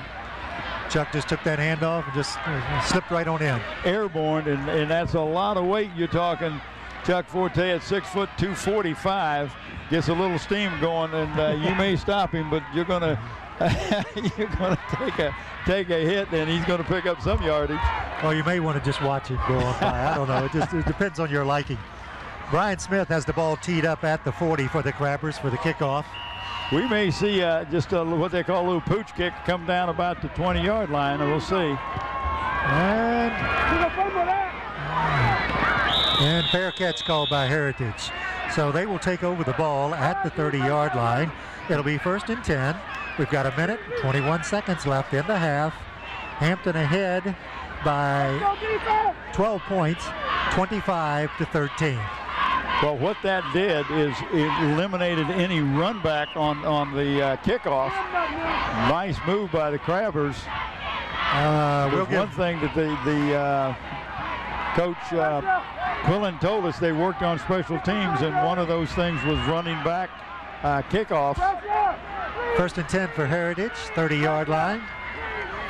Broadus takes the snap, straight drop back, and he's under pressure, gets the ball away, and the pass is thrown incomplete to number 24, Devon Height. That's Height. Height's been busy on both sides of the ball tonight. The big number 64 was putting pressure. Robbie Robinson was putting pressure. He's 6'4", 220 senior. He was putting pressure on Broadus as he was getting ready to deliver that ball, but it stopped the clock and only 5 seconds went off. Brian Smith is going to be happy, but he gets about a 30-yard credit for that kickoff that he had. He usually likes to kick them about 60. There's a pass that's intercepted by the Crabbers. Back to the 30. He's going to the other side. We may see another touchdown here. Marcus Higgins is on his way. He's down to the 5. And no signal yet. Oh, wait a minute. The ball is in the end zone. How can it be a fumble? It's fumbled the ball. This could be an interesting play. Let's see what happens then that here. ball goes back over to no points are scored, and the ball goes back over to the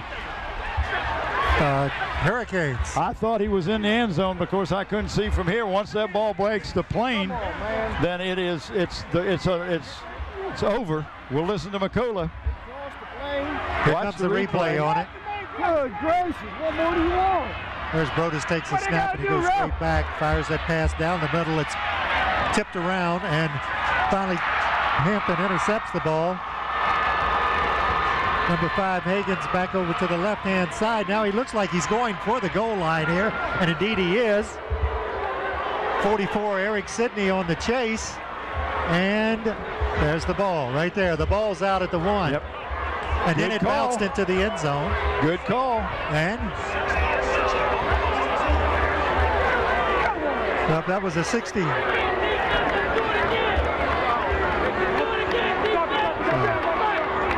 That was a 60-yard return prior to the fumble. Hey, that's the guy that was calling the play.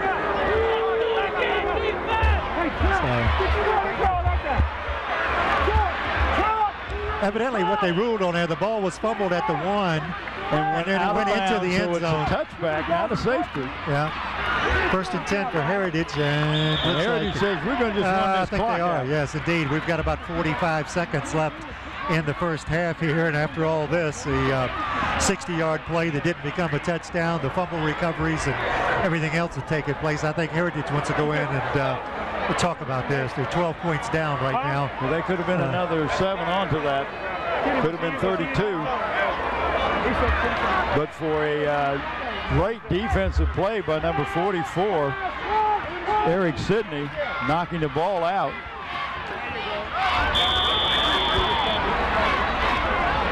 And that might have been the last play of the first half. Indeed, it just looks like they're trying to kill the clock there. Yeah, we're down to 8, 7, 6. We're going to 5.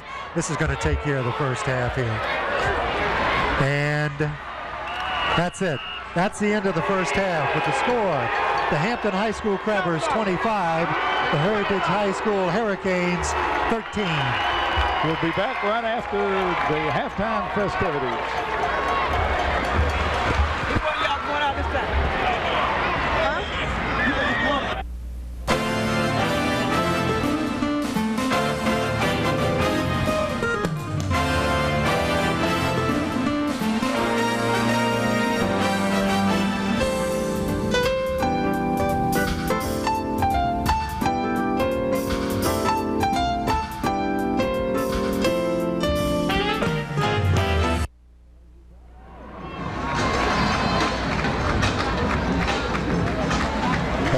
back at Darling Stadium as the Hampton Crabbers come out, and we just about have time to give you the statistics. But before we do that, I do want to remind you that the presentation at halftime with the Hampton Crabber Band can be seen as in entirety at the following of tonight's contest. So stay tuned for that, as Marshall will give you the first half statistics. Yeah, let's take a look at the facts and figures of that first half, Bob. First of all, for Heritage, rushing, they had 17 carries for 30 yards and no touchdowns.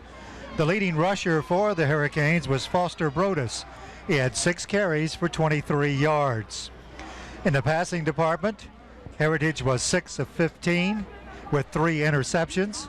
Of those 6 passes, they were good for 106 yards and 1 touchdown. The leading receiver for the Hurricanes was Jason Tillery. He caught 2 passes for 35 yards. First downs for the Hurricanes were 7. They had 5 penalties for a total of 55 yards. And the Hurricanes had 3 fumbles, of which they lost 2 of them. Now looking at the stats for the Hampton Crabbers in that first half of action. Rushing, there were 15 carries for 77 yards and 1 touchdown. The leading rusher was Mac Jones. He carried the ball 6 times for a total of 59 yards. In the passing department, they were 5 for 9 in the passing and 1 interception. Those 5 passes that were completed were good for 87 yards and 2 touchdowns. The leading receiver was Callaway. He made 2 catches for 66 yards and caught 2 touchdowns. For the Hampton Crabbers, they had 9 first downs in that first half. Penalties, they had 3 for a total of 20 yards. Now here's the problem right here, perhaps. For the Hampton Crabbers, 5 fumbles, 4 of them were lost. And the halftime score once again, the Hampton Crabbers 25, the Heritage Hurricanes 13. Well, the Hurricanes are just now coming out with no time on the clock. They need to get out here in time to warm up. We know that the Crabbers deferred to the second half, so that means they will receive the kickoff on the start the third quarter, as we watch the last play where the interception and a nice run back by Marcus Hagans, but went for naught as the ball was knocked out of his hand at about the 1-yard line and then went out of bounds. A nice cut right here, but number 44, Sidney, great job of catching up, causing a fumble, goes out of bounds, and therefore we have a touchback and the ball turned over on the 20-yard line to the Hurricanes. Yeah, some of the fans were a little bit confused by that, Bob, during the halftime ceremonies here. They were asking up here in the box what happened on that, and then when they found out that that ball did get fumbled right at the 1, bounced around a little bit, went out of bounds there in the end zone, then they understood why Heritage got the ball at the 20-yard line. Want to give a chance, I want to talk about the coaching staff. John Quillen, of course, is the head coach. Melendez Bird, Dwight Robinson, Gary Stevens, Bernie West, Dan Thompson, Mike Hagans, and John Underwood are their assistant coaches there for the Hurricanes. And, of course, for the Crabbers, we have Mike Smith, assisted by Danny Mitchell, Alvis Mann, Lanny Franklin, Tony Carlson, Kenneth Gilliam, Shannon Smith, Adolph Hawkins, Brian Gerzak, Terry Van, and Darrell Finner. So we're just moments away here from getting this second half under the way. Both teams are back out on the field, and they're receiving their last-minute instructions. Now, here's an interesting part of high school or whatever football that you like to watch. What happened in the dressing room at halftime? Well, both coaches are going to try to make a couple of adjustments, and I'm sure the Hurricane side, they're going to try to do something so that they can get a running game. Their passing game has been real good. They've been rolling Brodus around in the pocket, which gives him ample protection. The Crabbers have just got to hang on to the ball. I know they're going to make a couple of adjustments, especially in the pass coverage end of the game, where they allowing some of those passes to be completed. But they've got some good protection. They've intercepted some passes, but what they got to do is hang on to that football. They have turned the ball over too many times. All right, and other than that, how about before the game started, you had the key to the game Well, how do you think that's holding up Well, right now? you know, number one was the coaches, and I think that had a lot to do with it. I think Mike Smith had his guys prepared. You saw boom, boom. They scored 17 points just like that. The kicking game, there's no doubt about the kicking game is in favor of the Crabbers, especially with the foot of Brian Smith. Yeah, I'm impressed with Smith. By the way. He can really He's kick the ball. 155 pounds, but he kicks that football. But fundamentals was the other one, and one of the fundamentals you got to do is hang on to the ball. So now we're getting ready for the. We're going to get the second half kickoff, and of course what happened at the start of the game, Hampton won the toss. They elected to defer into the second half, and so they will be getting the football here momentarily. Second half of tonight's contest. With the Crabbers. Carlos Campbell's going to be deep for the I'm Crabbers. confused unless the wind has changed directions a little bit. The Crabbers may have the wind in their favor on the third quarter and not in the fourth quarter. So maybe that is some. Well, when you mentioned wind, and I looked at the goalpost here, and they've got the little flag on them. They're barely moving, so maybe if anything, the wind has just calmed down from what it was that could be. at the start of tonight's ball game. I think we're just about ready. Here's the whistle from the referee Makula. Brooks kicks it off, and we're underway for the second half with Carlos Campbell taking the ball about at the 11. He's straight up the middle, and he's finally brought down right at the 26-yard line. And that was by number 33, Landon Smith, making the stop on that. So it's going to be 1st and 10 for the Crabbers at their own 36. That was a 50-yard kick, and it was a 16-yard return for Carlos Campbell. Zooms has given an award to the senior football player on each one of the teams this year who has demonstrated academic excellence. Those players will receive plaques at a school board meeting after the season. Thank you, David Allen and Zooms, for your continuing support of WHCS and our student athletes. Okay, Hampton's ball, 1st and 10 from the 26. Going to have a little play action pass, a little pass over the middle, and it's in and out of the hands of number 1, Chuck Forte. Looked like it was right there. It was there and it wasn't there. You're right. Gear Up Printing is a place to go for all your printing needs. Any business cards, letterhead, etc. As we watch the replay, you get your personal touch that is only available at Gear Up Printing at 1909 North Armstead Avenue. Give them a call, 827-8277. Very quickly, it looked like Higgins had good touch on that pass, especially on the replay there. You could see it just in and out of the hands of Chuck Forte. And Chuck may have been getting ready to think about running with the ball, but again, that's one of those things that as a coach will give you gray hair quicker than anything else. Wide open receiver dropping the ball. Here's Derek Fenner wide out to the left-hand side here for the Crabbers. There's the snap. We've got Higgins dropping back. He's looking around. Now he has to scramble. He's on his way to the left side of the field. He's still being pursued and knocked out of bounds. It looks like at about the 19-yard line, Indeed, so he lost some yardage. So that's going to bring up a 3rd down. Looks like we're going to go for about 12 Well, we've got an injured player on the field, one of the looks like one of the Hurricanes. It looks like of number 9, Anthony Jones. It may be hurt. For new and used cars, watch the replay. For new and used cars, contact Hampton Chevrolet at 1073 West Mercury Boulevard, a locally owned business. There's number 9 in pursuit. He does knock Higgins out of bounds, and then he may very well be the one that's shaken up on the play. We'll wait and see. No speculation required when one of these young kids gets hurt. We want to make sure that they're okay, and they're going to take every precaution. He's up, limping. That's a good sign. Yep. In fact, he's going off under his own steam here. So. And he's getting a round of applause from the Hampton sideline. Good sportsmanship. Indeed it is. For your security of home, auto, and life protection, call the Good Hands people, Robert Mann and James Hudson, with Allstate at 827-1200. We got doubles. There was an official loss of 6 yards on that play, so it's going to be 3rd down now and about 16 yards to go for the Crabbers. The ball at their own 20-yard line. In a shotgun formation, Mac Jones in motion.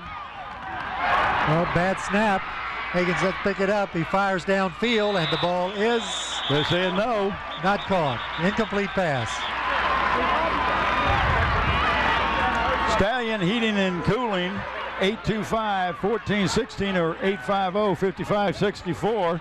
A locally owned and operated business that services most brands. Stallion Brothers. Illegal shift on the offense. White captain, white. Okay, we've got a penalty here. Looks like it's going to be against the Hampton Oh, Crabbers. they're going to decline that and make the Crabbers punt the ball because it'll be 4th down.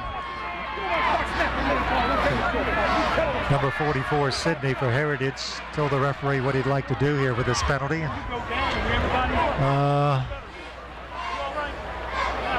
McCullough's trying to get everyone situated here. Illegal shift by the offense. Decline, 4th down.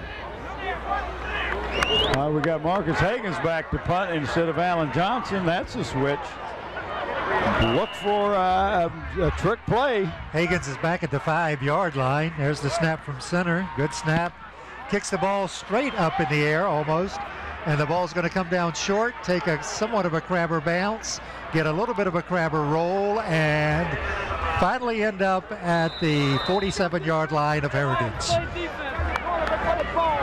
It may have been tipped a little bit. There was a big rush on that time. There was a 33-yard punt, no return on it. And let's take a look at the replay here. Well, we got in a little bit late there, so we can see the ball bouncing here, but it has been suggested that the ball was probably tipped during the punt. First down for the Heritage Hurricanes. Ball at the 47, their own 47-yard line. Snap from center. Brodus hands off to number 12, Kente Blunt. Blunt over the left-hand side. Picks up, looks like about 3 or 4 here. But one of the things that the John Quillen talked about at halftime, I'm sure, was let's get this running game going. That'll help us with our passing game and maybe slow down the rush a little bit. Because it's always tougher to throw on the run than it is to set up in the pocket and take a step forward. So trying to get some positives on the run here. Made a couple adjustments on their blocking assignments. Let's see what happens. And the Hurricanes have the ball, 2nd down and 7 to go. There's the snap, quick pass to the left-hand side. The pass is picked up by, looks like 88, Jason Estillery. And he's going to pick up some yardage here, just a little bit short of a 1st down, however. Tackled by Derek Fenner on the far side. The ball is going to be spotted at the 45-yard line. We will pick a player of the game from the Hampton Crabbers tonight, and that player will receive a plaque in the shirt. Plaque comes from Engraving Inc., formerly Buckwalter's Engraving. They're located at Tab Square on Route 17. For all your engraving needs, contact Jim or Dave at 596-8850. Heritage has 3rd down, 3 yards to go. Ball at the 45. There's a handoff, little juke, try to make up back up through the middle of the line there. Number 12, Kente Blunt, but I think he's short again. Maybe picked up about a yard on the play. The shirt comes from Islander Hardware and Sporting Goods, and they're located in Poquoson, and they can meet all your sports needs with a full line of athletic goods, both team and individual, equipment and uniforms, plus screen printing. Call Dave Chubb at 868-8467. John Roberts is the owner. And here we go, early into the 3rd quarter, 9:29 left in the 3rd quarter, and we're going to go for 4th down here. 4th and about 2 for the pulled them off last Hurricanes. There's a little, kind of like a little option. He faked it to the back. He may have got it from the spot. We're going to do the left foot, right foot thing here. Is that what's going to happen? Yeah, it looks like right foot's got it. If it does, then it looks like he may have picked it up. Yeah, it looks like the way they're spotting it there, it looks like he's going to pick this up by about a yard or so, maybe. Yeah. And we'll wait for an official indication from McCullough and his staff. 1st down. 1st down, 9 minutes, 12 seconds left in the 3rd quarter. The Hampton Crabbers 25, the Heritage Hurricanes 13. This game is being videotaped on October 2nd, 1999 from Darling Stadium in Hampton, Virginia. Got back, quick step, now he's looking and he's under pressure and he's going to be sacked. Chuck Forte. That's a great defense tonight. And you got to, some of that credit's got to go to the defensive backs, good coverage. Nobody was open. HCS Reports has a new look. Join anchor Beth Sadler Monday through Friday at noon and 5 p.m. for all the news and information about the Hampton City Schools. Watch the replay. You just see he's looking for somebody, nobody there, and here comes Pressure. number 1. Pressure came straight up the middle almost, didn't it?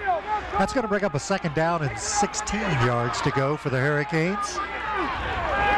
Just about the 49-yard line. It's that quick, there's a little fake. Now we're going to go long. Pass for number 84 is intercepted by number 7, Carlos Campbell.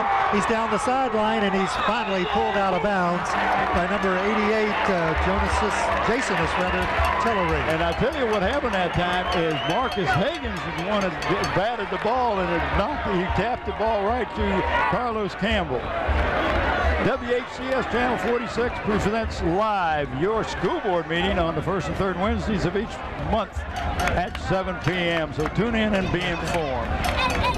Another turnover. There it is. The ball is batted by Higgins. Right there goes Campbell, and that's the 4th interception tonight by the Hampton Crabbers against the Heritage Hurricanes. First down, Hampton. The ball on their own 40-yard line. 1st and 10.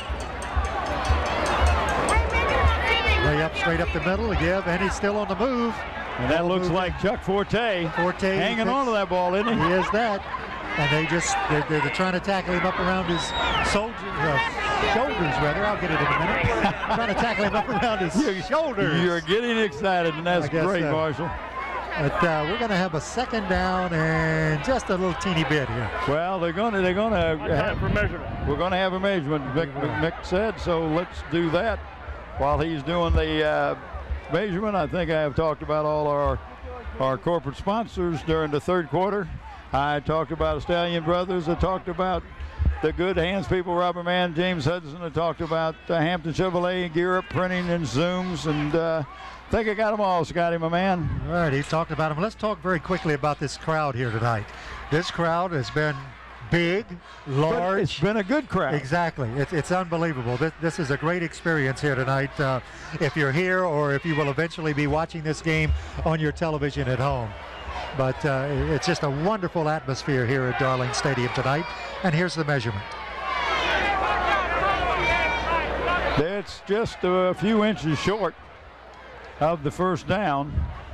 And so we're back to my second down, teeny bit. Yep, just a bit.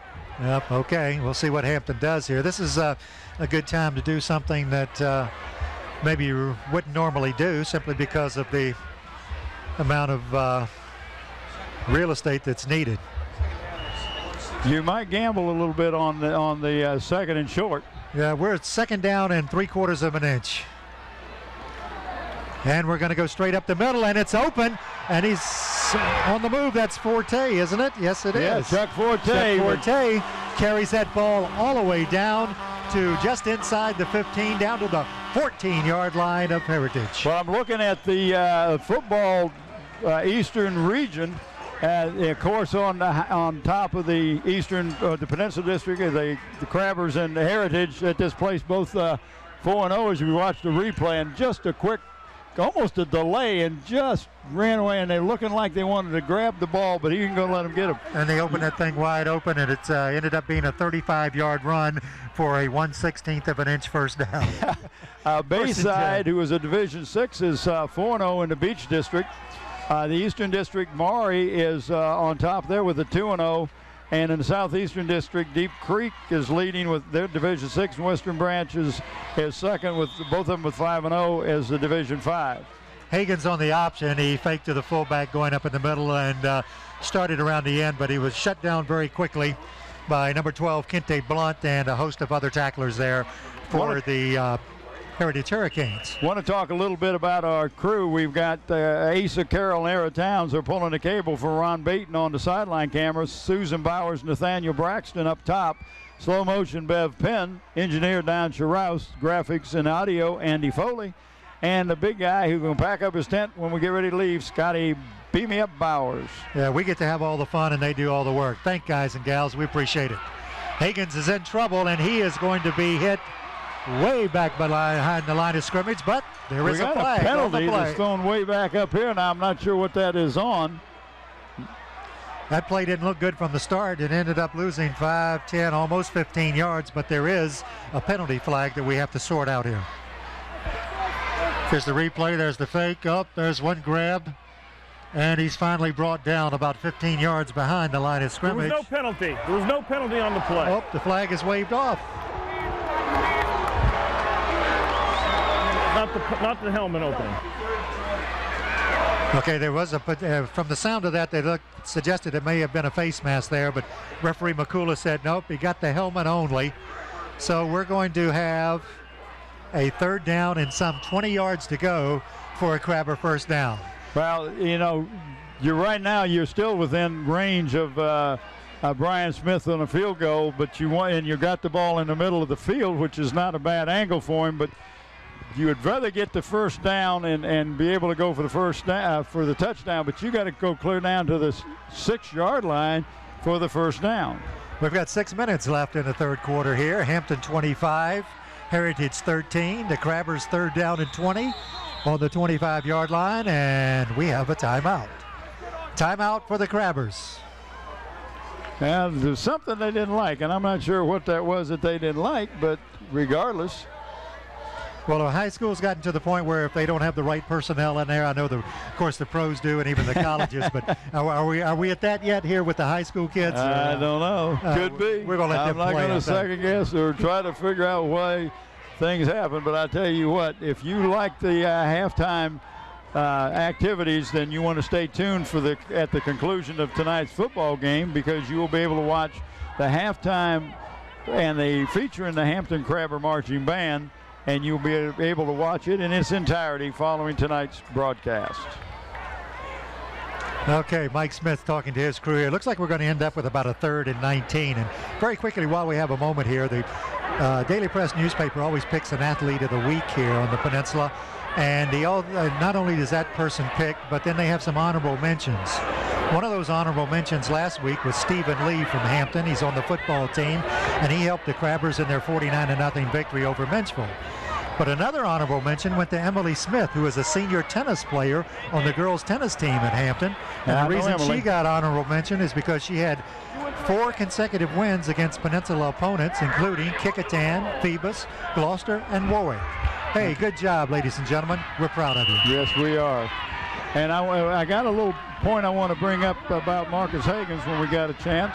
Okay, we've got a snap coming here with 3rd and 19. And we're in trouble here with number 44 for that took him out of field goal range. That's Eric Sidney. He's in there on Higgins, and the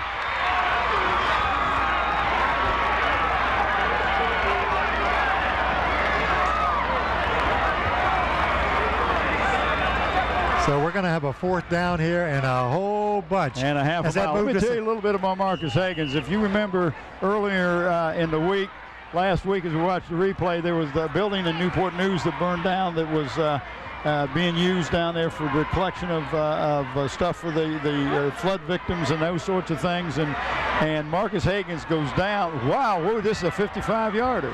That's no.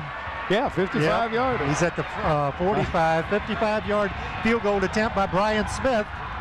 The snap, the kick is just no good. Left. It went to the left. Oh, that would have been a 55-yarder. Just to the left. Well, anyway, let me finish my point. Nice try, Brian. Yes, sir. Let me finish my point. But anyway, Marcus goes down there, meets with the youngsters, tells them how important it is to stay in school and learn to read, and he works with them. So Marcus Higgins is just not a one-dimensional young man. He just doesn't play football. He also is involved in the community, working with the youth of the community, and it's good to see things like that happening. Congratulations to Marcus Higgins. We've got 4 minutes, 52 seconds left in the 3rd quarter here at Darling Stadium. The Hampton Crabbers are ahead 25-13 over the Heritage Hurricanes. Heritage will come up over the ball, 1st and 10 at their own 20-yard line after that missed 55-yard field goal by the Crabbers' Brian Smith. Handoff straight ahead for the Heritage Hurricanes. Well, that ball was Corey Rouser. Looked like he took the handoff. Sure did. You talk about that field goal, 55-yarder, plenty of length. just a little bit to the left. And I know Brian thought maybe I'm going to get that thing in it because that was so close. Let's see, he weighs 155 pounds. He kicked the ball 55 yards. He had 100 pounds to work with there, but as you said, just a little bit to the left-hand side of the goalpost. Got a 2nd and 10 now for Heritage. Ball still at the 20-yard line. Handoff straight up the middle. The Crabber defense in on it, and it's more or less smothered right there. May even end up being a loss of a yard or two. Well, I tell you, they have not figured out how to run against the Crabbers, especially up front.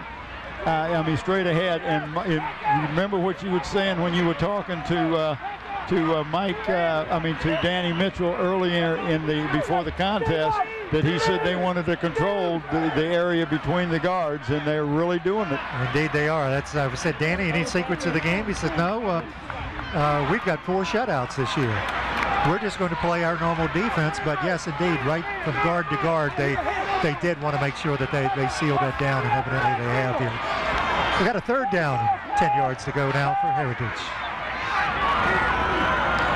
They're going to roll to the right-hand side, looking, throwing, and the ball is thrown short. Nope, took a bounce.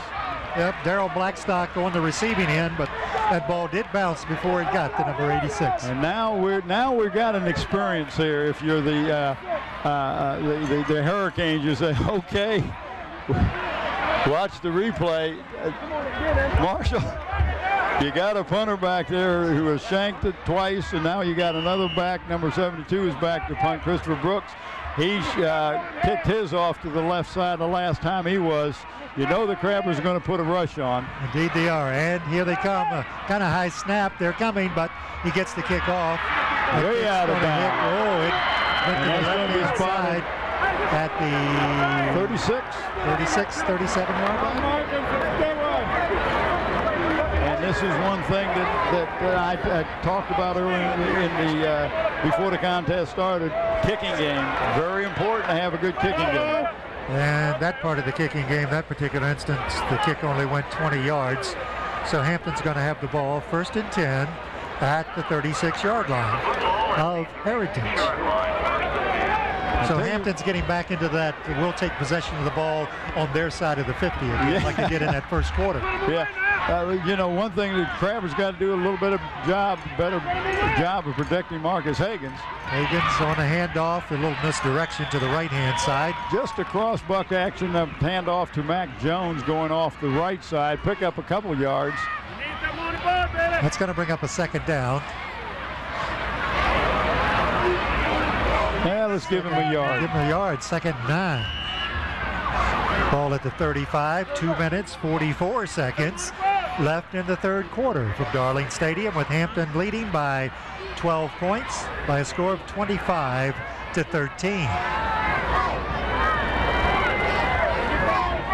Campbell coming wide to this side as a wide out. Straight eye back. Higgins, and we've got a flag. I think we may have premature movement on the line of scrimmage. Indeed, we've got this penalty, and while they're sorting it out, we've had some penalties, but there's been some great sportsmanship exhibited as well. Some hard hits here and there, and a little pad here, and hey, nice play. Well, and not only that, but been a great crowd. It's a big crowd, could be unruly, but both of them being well behaved, both sides. And I don't know if there's a seat. We're sitting here on the Hampton side. Snap, dead ball, false start, 5-yard penalty, repeat the down. There's just no seats for the people standing around the perimeter, but they're being well behaved. People started getting here at 5 o'clock tonight. They were going to open the gates somewhere around 6. I think they opened them about 20 after 5 or 5:30. Yes, they did. They opened them up early. Let's let them in. Well, they had to. There's a big line out there. Yep. And they've seen a good football game up to 2 minutes and 13 seconds left in the 3rd quarter. Crabbers 3rd down and about 14.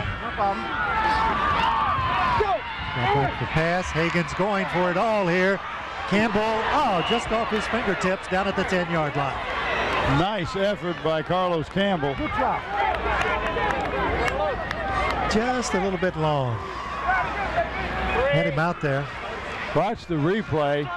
Carlos goes down, cuts inside and then out, and then has to look over his shoulder and dive for the ball. Just couldn't quite come up with it. It's going to be 3rd down, 14 yards to go. The ball at the Heritage 40-yard line. And the clock is stopped with 1 minute, 59 seconds left in the 3rd quarter. Hagan's got the word from the sideline here. He's got his play from Coach Mike Smith. Smith has his hat on normally now, so I guess he's somewhat happy with what's going on so far, don't you think? So far. Okay. Wide left and right. Hagan's straight drop back. He's looking over the middle. And the pass is caught it. What a hit and what a catch. And he hung on to the ball. Nice job, Derek Fenner. That could be a first down for the Crabbers. What a catch and what a hit. Fans appreciate that 16-yard reception. Watch this catch and hit. Over the middle. Boom. That's that Rock'em Sock'em high school football game that we previewed here before this thing got underway. Listen to the hand that Derek Fenner gets as he comes off to the sideline to walk it off a little bit. All right. First down, Hampton. 25-yard line of Heritage. Handoff straight up the middle. Moving. He's got about 5 yards. They said a fumble, but the official says no, the ball, he was down. Now you get one of those moving piles like that and just about anything could happen anyway. You better hang on to the ball because you know they're pulling and digging and trying to get it. 2nd down, 5 yards to go for the Crabbers.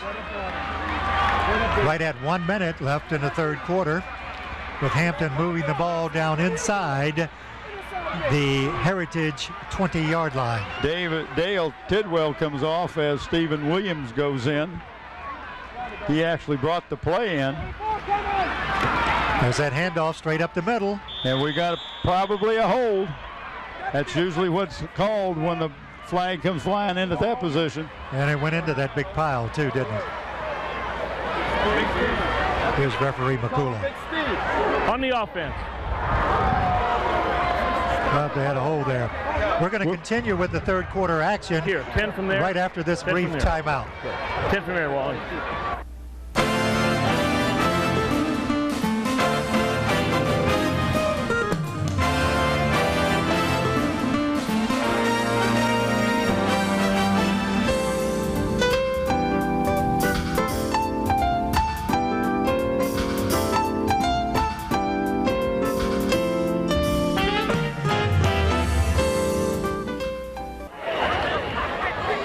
We got about 40 seconds left in the 3rd quarter here. The Crabbers are going to have the ball right about the 28-yard line of Heritage.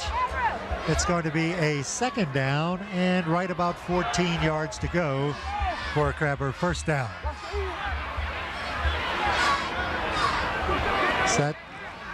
Quick drop back, little short pass over the middle. That was intended for Alexander, man, number 22. Yep, in and out.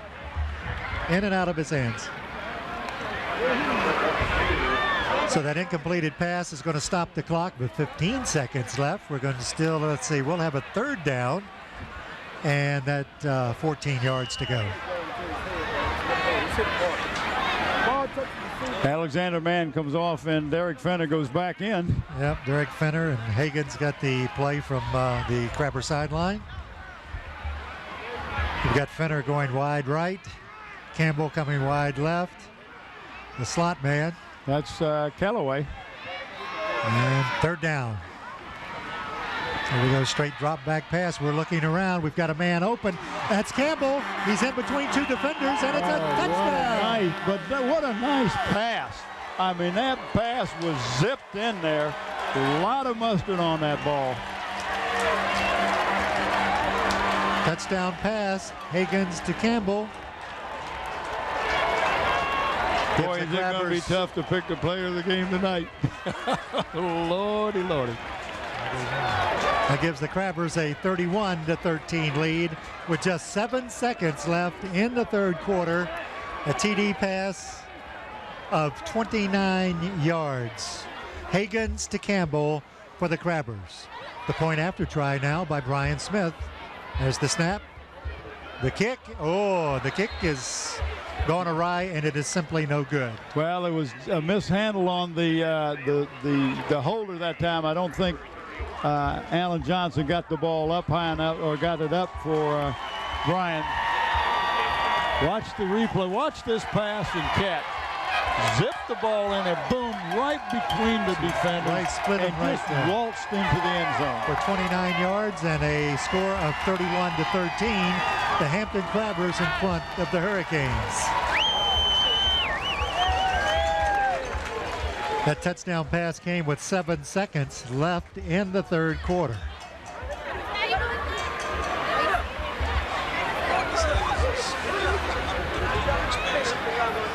That touchdown pass of 29 yards for Hagens gave him a total of 132 yards passing through, well, 7 seconds left in the third quarter here. So I guess you could say the young man's having a pretty decent night here from a passing point of view. I think so. Last week in the game against the Menchville Monarchs, he passed for 76 yards. So he's just about double that here tonight. Brian Smith will be kicking this ball off for the Hampton Crabbers. There's the kick, good high kick. It's going to come down at the 1. It's taken at the 1 by Heritage. They're moving to the left side of the field, and the Crabbers will stop this one at the 30-yard line, looks like. And that's going to take care of quarter number 3 here at Darling Stadium. Your score, the Hampton Crabbers 31, Heritage 13. Let's go down on the field to Ron Baton. What do you got down there for us, Ron? We're the Hampton Crabbers, and you're watching WHCS on TV 46. Well, that's the best advertisement you can get. I'll call that a first down. First and 10. Or first, how many cheerleaders are there? I don't first know. and 15 looks like. Yes, huh? it does, doesn't it? That was real good. That was great. This game being brought to you, of course, by WHCS Channel 46 from Darling Stadium in Hampton, Virginia on October 2nd, 1999. We're going to start the fourth and final quarter. We've got the Hampton ahead 31-13. Mark and Kenny of Stallion Brothers Heating and Cooling remind you that now is the time to get your furnace checked out before the cold winter months ahead. Call them at 825-1416 or at 850-5564. There is never an overtime charge. Mark and Kenny Stallion, products of the Hampton school system. The way this game's been going, Bob, let's see. At the first quarter, Hampton led 17-0. And then Heritage came back and scored some points there to make it about 17-13. Then it got up to about 25-13, so you had a 12-point lead. And now after 3 quarters, the Crabbers have upped that lead to 28 points at 31-13.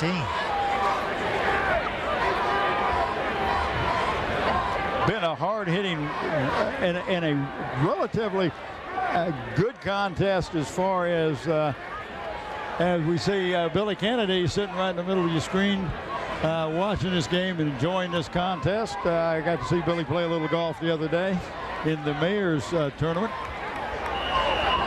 Did Channel 46 cover that? Well, we didn't cover that. Okay. No. They cover just about everything else going on today. We're in and with the Hampton school system. Do a great job. Compliments to the ladies and gentlemen. They First run down for a little Heritage. bit of option play that time, just didn't seem to work. You need car insurance, get the best. Call Robert Mann and James Hudson, your Allstate agents. They're located at 942 Big Bethel Road, 827-1200. It's going to be second down for the Hurricanes. It looks like let's call this second and, well, we're going to call it 10. So little or no gain at all on that first particular play there.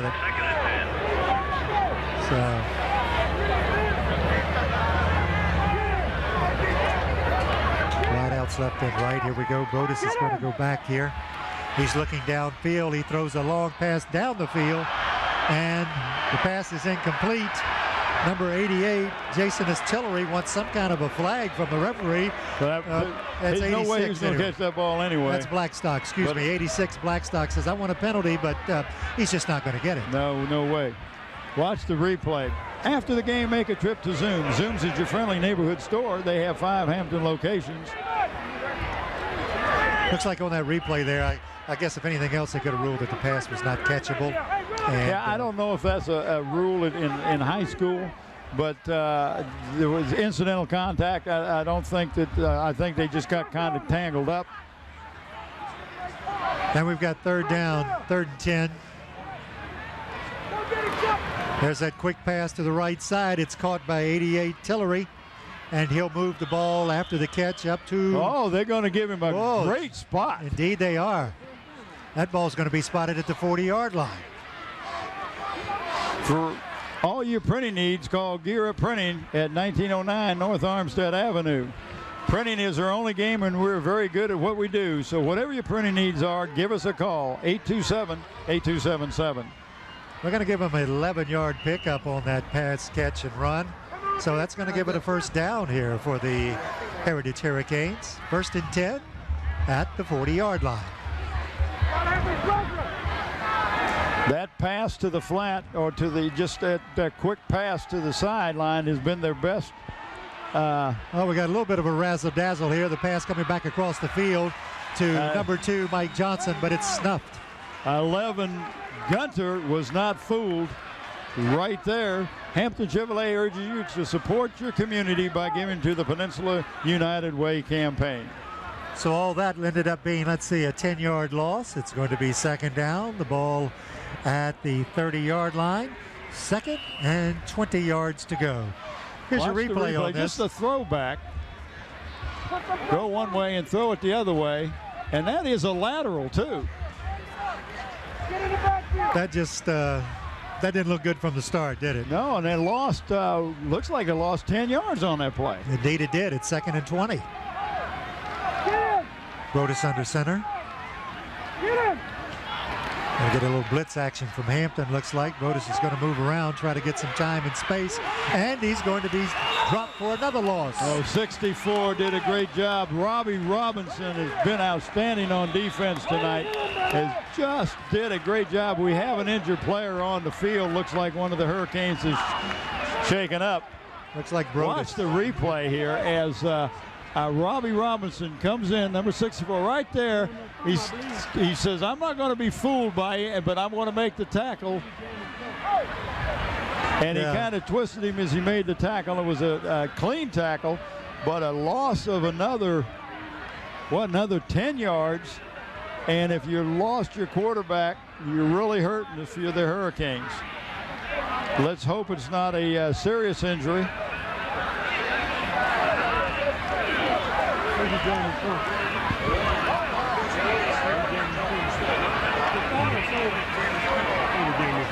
We got about 9 minutes, 59 seconds left in tonight's football contest, with Hampton ahead 31-13.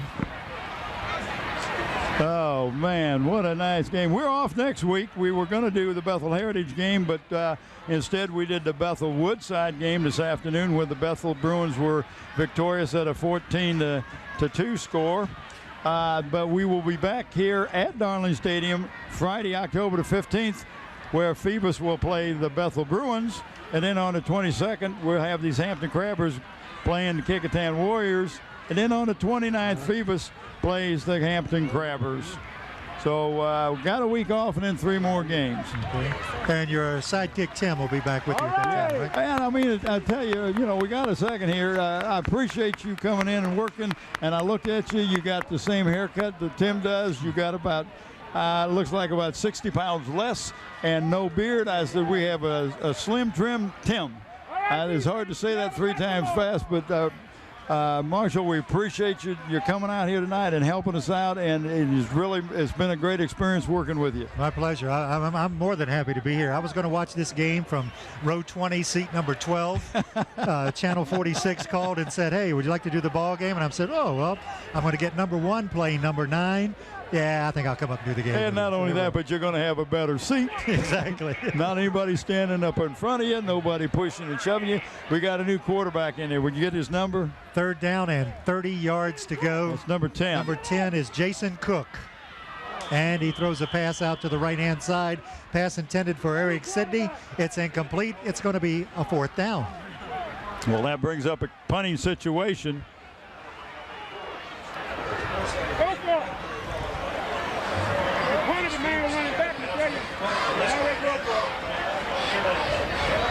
So things looking a little tough for Heritage right now if their top quarterback has an injury problem.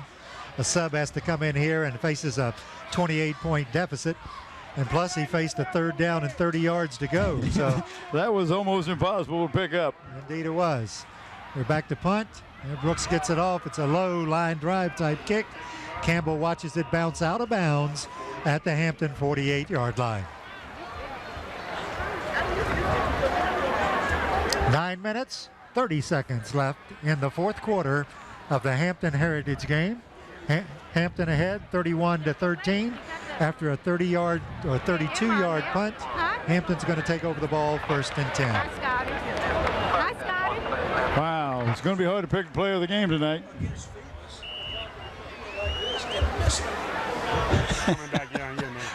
Mr. Quillen is our instant stat man, was watching the Heritage and Phoebus game and said the punter was really having a hard time. He dropped the ball and missed it.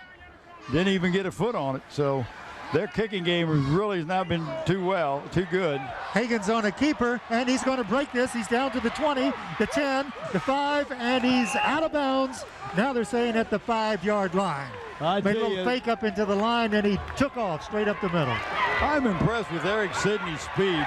6'2", 200 pounds, and he caught, that's the 2nd time he has caught Marcus Higgins, once on that interception that was ended up as a, watch the replay, as it ended up as a touchback. There he is. That was a good move. Moves that he makes, but Sidney has a night. Oh, I know that was not a good spot. I'm sorry. He did look like he went out about the 3 or 2-yard line, but regardless, nice job. Indeed, by the Crabbers. Yeah, Higgins gets credit for a 46-yard run on that, since the ball has been spotted at the 5-yard line, where it's 1st and 10. Give it to you, big guy. There's big guy, Forte, straight ahead. 3, 2, 1, touchdown. Well, you give it to you, big guy. Let him moose it in there.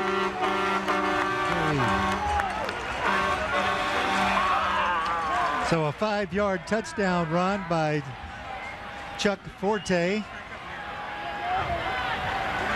gives the Crabbers a 37-13 lead over the Heritage Hurricanes.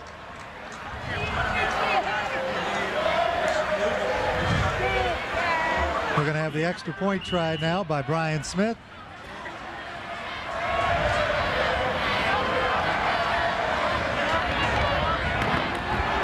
The kick is up, and the kick is good. The score, with 9 minutes, 13 seconds left in tonight's contest, the Hampton Crabbers, the #1 team in Virginia, 38, the Heritage Hurricanes 13. Watch this run by Forte, just not going to give up, and he gets into the end zone. And when we were describing that play, we were saying the 5, 4, 3, 2, and from ground level there, you saw that indeed he was in there on that touchdown. Did nice a good run. job. It's a good camera work. That's Ron Baton down there. Ground level, you were right in action coming right at you.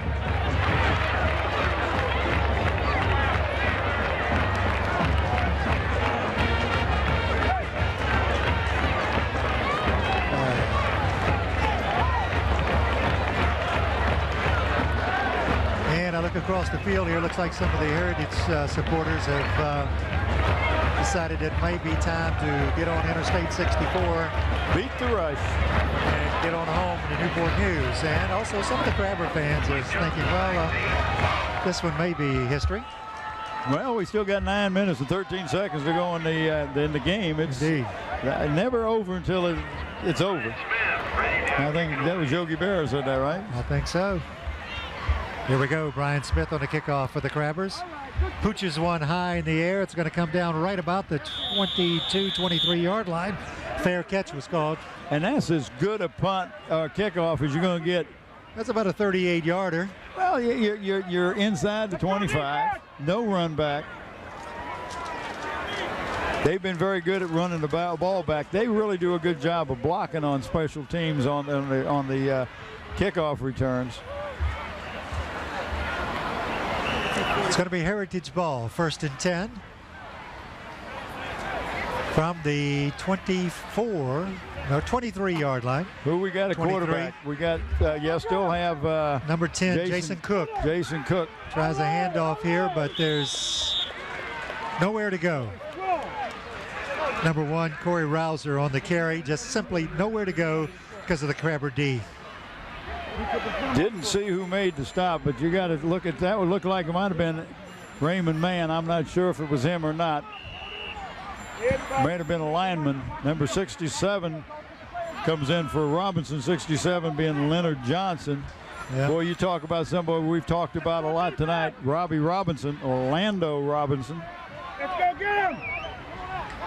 2nd down, 13 yards to go for Heritage. Got man in motion. It looks like Sidney. And we have. I think the Crabbers got into the neutral zone. A little anxious, I think. Yeah.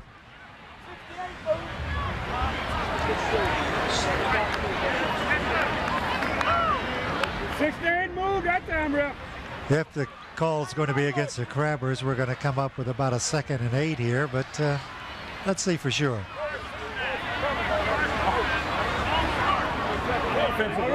False start. We got a false start on the offensive line. Okay, so now we're going to take it back farther. The down will stay the same. It'll be 2nd down. It'll be 18 yards to go. And Cook comes up under center. Man in motion for Heritage. Oh, we had movement again, but Cook I don't think they called fires it. The ball, and it's too short. Pass intended for number 86, Darryl Blackstock, but it just did not get there. Well, Cook, just has not taken the reps and has not thrown the ball as often as Brodus has, and that makes a big difference. Brodus has been a quarterback for the last 2 years. Just did an excellent job last year and this year, but it's one of those plays that you got to have confidence in your arm, and he's just not thrown with any confidence. Way back at his own end of the field, he's balls at the 15-yard line. And Heritage has got everyone spread out across the field here. Got three wideouts to the right-hand side. There's the pass to Sidney. He's going to make the cut, and he's going to make yardage. He's tripped up. Looks like he was Steve McQuaid really on hot. the tackle. Watch it on replay. That has been so effective for them this year, or this game. I don't know about this year. Here it is. Falling all the way down.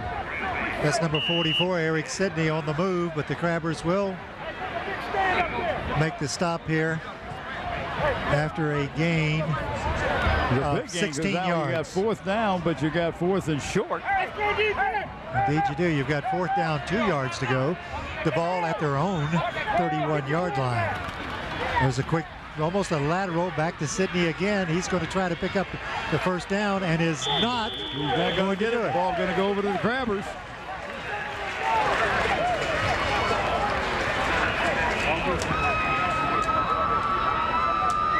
So with 7 minutes, 15 seconds left, the Crabbers leading by a score of 38-13. Heritage goes for a 4th and 2. They do not make it. The ball goes over to the Crabbers. Higgins has the play. He's coming on into the huddle here, and we'll have the Crabbers commencing a 1st and 10 from the 31-yard line of Heritage.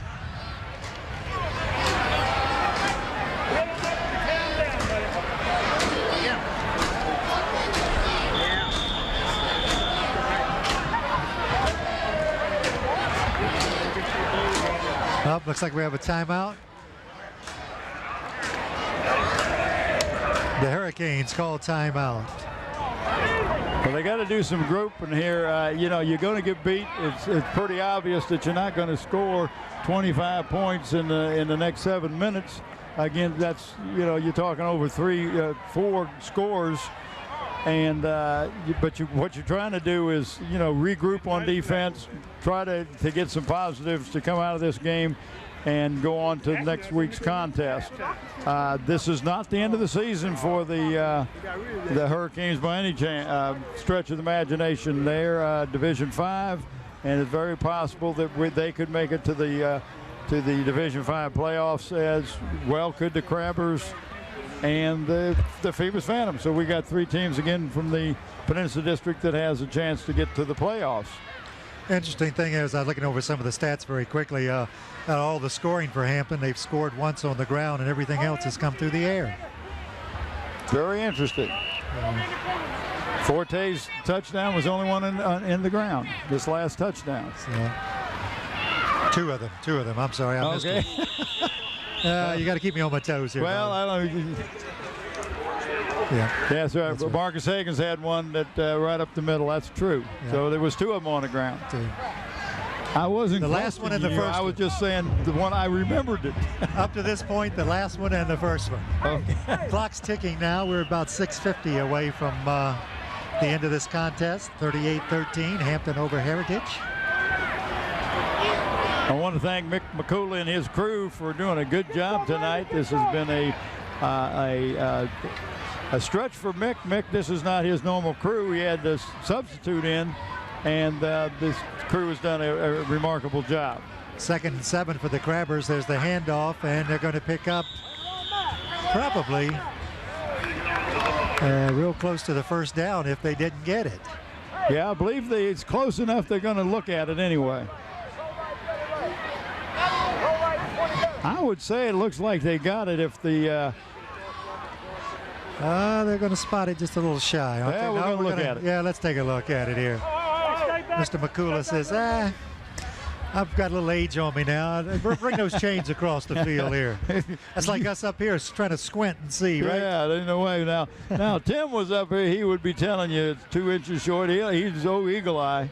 Yeah, but we had him on the 1/16 tonight, and then they popped that touchdown. Remember that? So. Look at that. Tim would have said he made it by 6 inches, so I'm glad he's not here. But I tell you what, Tim had better bring us back some seafood. Better bring us back some seafood. Yeah, the Crabbers are holding up their end of the bargain so far by winning tonight. Yes, they have. What's going on? We've got 3 coming up. Mac Jones was the ball carrier on that last play. Almost picked up the first down. So we're about 3rd down and a teeny bit. Last time we had this, they ran right up on through the middle and scored. Yeah, remember Forte on that 2-point conversion right over the top. There's the snap.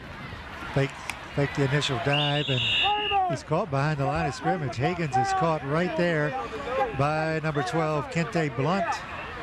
Kente Blunt is outstanding tailback, but has just not gone on track tonight. Crabbers have shut down the running game completely. I know Bob, I think, had the statistics on the amount of yardage that the Hurricanes have had coming into this contest tonight. But boy, are they held short. I don't even think that they've got him come close to 80 yards on the ground tonight. I don't know what the total is, but Bob will have it for us. It's something close anyway. Yeah, he's shaking his head no, so those numbers are going to be small for the Hurricane squad.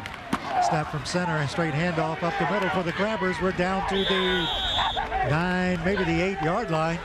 Mac Jones again on that, just that pop right up the middle. Max had a good time tonight. Watch the replay right up the middle. Nice block in there by the fullback. And a tackle by number 22, Corey Stewart. 14-yard pickup on the play. It's going to be a first down for the Hampton Crabbers. That's at first the 9-yard line. So let's go with 1st and goal this time.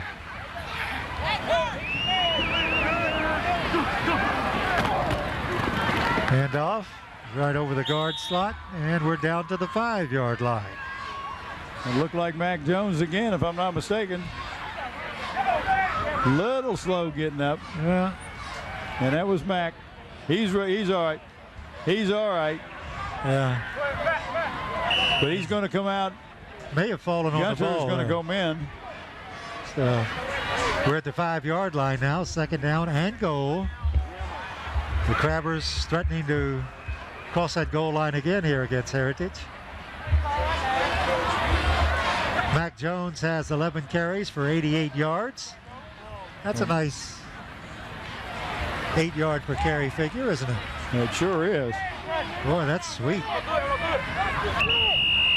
Uh-oh. Maybe a little motion. We got a delay. Indeed it is.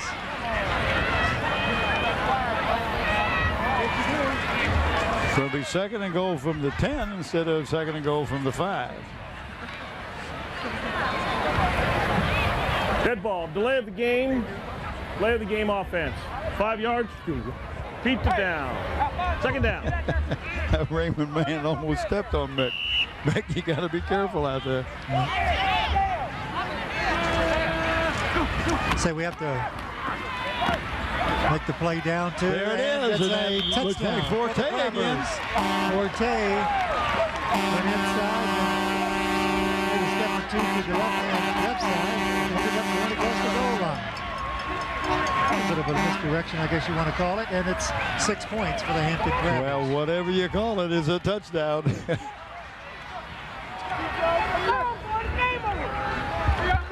And if you look at the Hurricanes score, they only had 1 offensive touchdown tonight.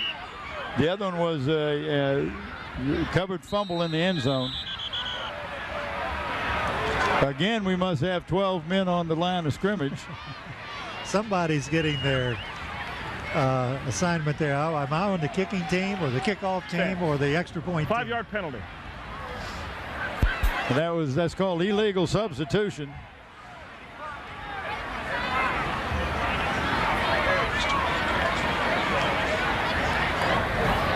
Dead ball. Illegal substitution. Decline. Well, it's set up to kick the extra point. Let's just kick it. We don't. Why should we move and reset? Yeah. Well, ready to go. There's the snap. The kick is up, and the kick is good. So the score with 3 minutes, 42 seconds left in tonight's game. The Hampton Crabbers 45, the Heritage Hurricanes 13. Watch the replay of right there, the big guy just is not going to be denied. And I was checking some of the stats here with our statistician, and it looks like the Heritage Hurricanes have had 28 rushes for a total of 30 yards tonight. Can we give that game ball or that player, can we give it to the whole defensive team? I'd love to do that. I really would. That they've been outstanding tonight. But I'll tell you what, we're going to go with, I'm going to give 2 player of the game tonight on the Hampton Crabbers. I'm going to go with Robbie Robinson on defense. I think he's just done an outstanding job. Just been all over the field, and that does not take away from anybody else that's been out there. Smith and Mann and Ware and Callaway and all those other guys, and Campbell and Hagens and all. But I'm going to go with Chuck Forte also. Played a great offensive. You're giving the ball, he just running over people, and defensively he made a lot of tackles back in the backfield. So 2 player of the game tonight, Chuck Forte and Orlando Robinson for the Hampton Crabbers. Congratulations, you'll get a plaque and a shirt. As Forte had 8 carries for 65 yards. There's Smith's kickoff for Hampton, and it's fair catch called at the 26-yard line of Heritage, so it'll be 1st and 10. You know, I'm going to give another plug for the Hampton defense. A while ago, we just said that Heritage ran the ball 28 times. They've gained 30 yards. A week ago, Heritage had a total of 406 yards in offense. 282 of that was rushing. So I want the defense to get this well below their average, right? Yes, sir. The defense just done an outstanding job, and that's what I said at the top of the broadcast. The coaching has a lot to do, and that's one of the keys to this game. These young men were well prepared. They came out and they just stuffed this running attack. Cook still at quarterback for Heritage. He throws a pass to the right-hand side here. One-hand attempt is miscued. I do want to thank Buckwalder Engraving, now Engraving Inc., and Islander Hardware and Sporting Goods for allowing us to recognize Chuck Forte and Orlando Robinson as players of the game tonight. Yes, sir. Congratulations, gentlemen, and thank you to all of our supporters. We appreciate it here at WHCS Channel 46. Let's go defense! Second down and 10 for Heritage. Cook up under center. He's going to try that quick slant pass that's worked all night. It works again, and it goes down. Looks like it's almost enough for a first down. That has been their only bright spot tonight, is that quick pass out into the flat. I can see the play coming off of that, too, where you fake that quick out and then let the guy just go. But they've had too many other things going on here tonight. That takes a little time to develop, and the pressure from that defense that you have been alluded to, they just have been so persistent, if you will, of getting in that backfield and harassing the quarterback. First and 10 for Heritage. And let's see what happened here. Well, we had a movement of an offensive man, and the defensive man may have been moving because of the offensive man. Let's see what they call.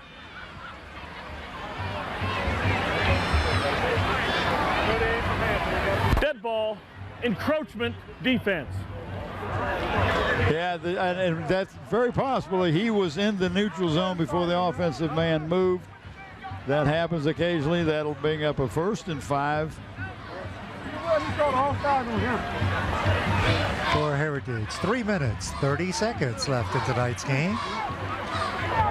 Hope you're enjoying the presentation of the game. Compliments of Channel 46 here. It's been a good football game. Good atmosphere for high school action. Number 84 on the reception, Donley Pankey, but he is stuffed by the Crabbers. Number 60, Stephen Lee, put the finishing touches on him. When you catch it, you got to pay the price. Looks like we're going to have about a 3rd down and 3 yards to go for the Hurricanes. Clock starts. We're just right at 3 minutes left in the game. 45-13. The Hampton Crabbers, number 1, ahead of number 9. Well, this loss will drop the Hurricanes out of the top 10 in the state. Oh, there's almost a pick. That play was diagnosed from the snap. Jimmy Williams, he had his eye on that, baby. He said, you're going to rear back and throw that one too many times. I think if he'd have caught that ball, he could have gone right on over to Zooms, one of our sponsors here. Well, that's not Zooms anymore in that corner. That's not a Zooms location, but you're right. He could have kept right on going and found a Zooms. I'm sure he could have, because there would have been no one around. There's one right down here by Hampton. Watch this move. He sees it. Oh, there it was. Oh. Okay, we've got 3rd down. 4 yards to go for Heritage. There's that fake little short jig. Cook takes the ball, and he's going to pick up about a yard or so. No more. Move down, baby. That's that play we mentioned a while ago where he kind of fakes that pass and then wants to throw it. But like you say, they just haven't had time for things to develop. Hampton's put too much pressure on them. And you're right. That's the reason. Number 67, Leonard Johnson, and one of the tacklers in on that last play. Getting some fresh names in there, getting some experience. Yeah, some of these kids have probably been acting like Heritage players all week, and now they get in the game against Heritage, so that's good.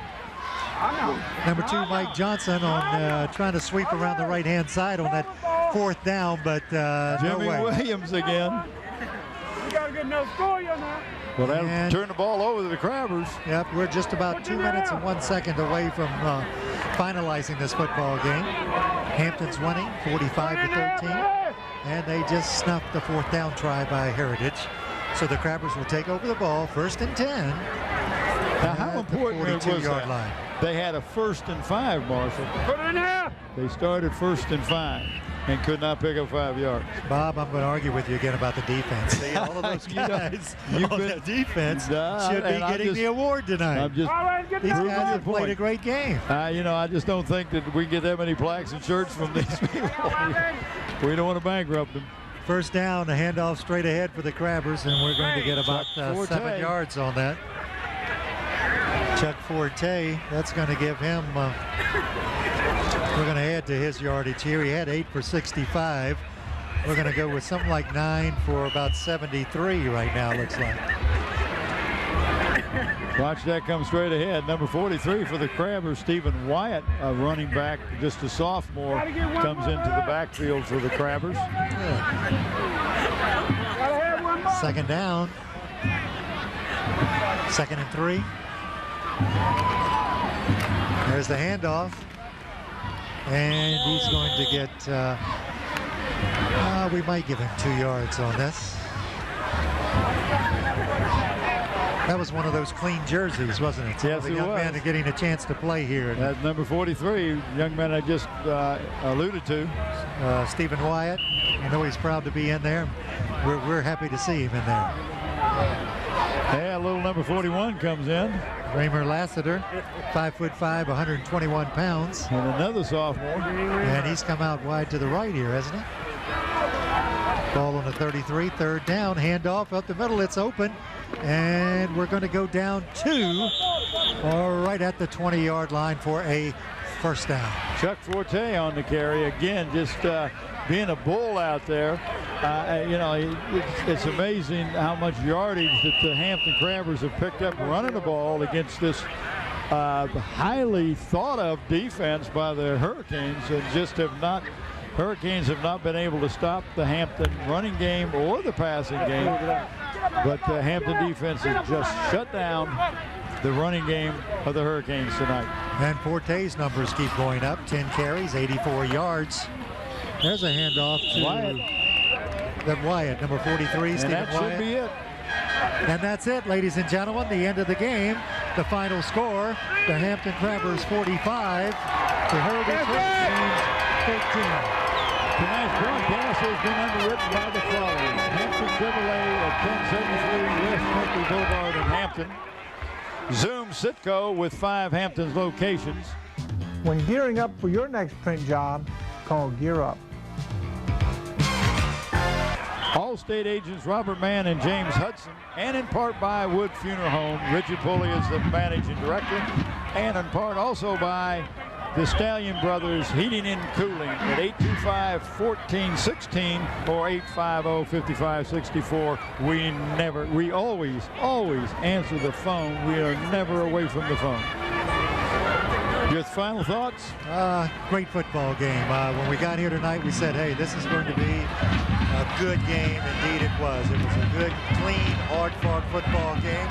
The Crabbers, I think they just had too much D and too much coaching. 45 points on the board. In fact, one of the coaches for Hampton said, hey, we'll probably make our scoring quota tonight too. So between the defense and the offense doing as they should, great football game here tonight. Pleasure being part of it. Well, we enjoyed having you tonight, and this is Bob Hintz for all the crew, Bob Quillen and Marshall Conley and the 46 crew saying, have a good evening, everybody.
Engraving Inc., located in Tab Square.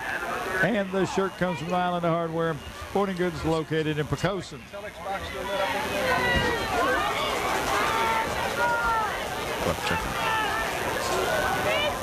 Are you whispering? Trying to see if the telex box is lit up. Maybe we lost power. No, it's lit up. I don't think that had anything to do with it. So the Warriors stay on the ground. Yeah, but it's just not, there's nothing on. The power's on, but there's no red thing that goes across there. Red thing, that's the light. So, is that the technical term? Yeah. No red thing? Yeah, next to, you find it next to the thingamabob and the jigamathig. You got a penalty flag on this play, so the flags now getting numerous here in the waning moments of the first half. This one will go against the Phantoms, referee Ficklin has indicated. Well, I don't know what the deal is unless we've lost. So we know it's not there. Well, we'll work on getting that fixed during the half. The penalty against Phoebus, personal foul, so the clock is restarted now with the ball at the Kecoughtan 48-yard line. So a very fortuitous penalty as the Warriors were having difficulty getting the ball moving. Now they picked up 15 yards as a result of that penalty. Well, I tell you, Carter Ficklin was coming in so good. A fumble, and that ball is picked up, and that ball is loose, and it will be a score. Who is that, number 10? That's Jeremy Blent. And on the play, looks like Nolan Carter was shaken up as well. A 39-yard Cutler, excuse me, did I say Carter? Cutler. Yeah. No, it's Carter Ficklin.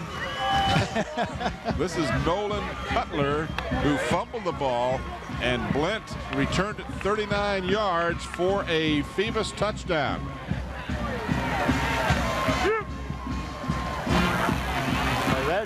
That's defense. Did a good job of faking, but there was one ball player from the Phantoms, and I didn't get the number, that did not go with the fake. Went for the quarterback and knocked that ball loose. Jeremy Blent, number 10, picks that thing up and takes it in. Paul Pavlik will try the extra point. It's long enough, and it is no good. So that one went wide left. So the Warriors, and we'll watch the replay. The Warriors fall behind by 13. Let's see if we can pick up that number.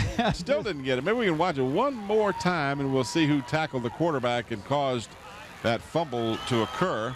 So Blent could get 39 yards and a touchdown. Well, and there was good faking in the backfield. Two people that Cutler faked to, Tim, but this one guy right there just did not go for the fake. I'm not sure who it was. Again, I can't pick up his number because he came in too fast. What was that?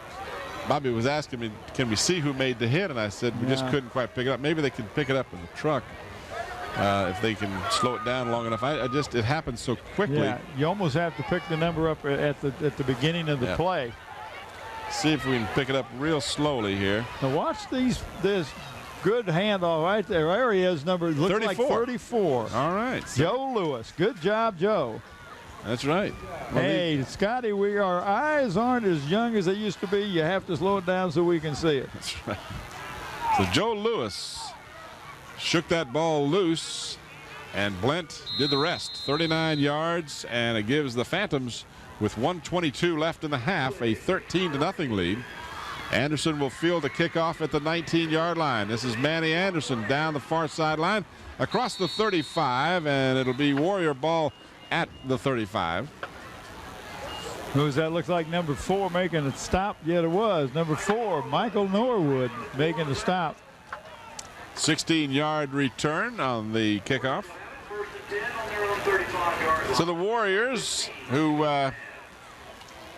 have allowed a defensive touchdown now, are down 13-0 with 1:15 remaining. Still have that one timeout left on the scoreboard. So Cutler will come back in at quarterback.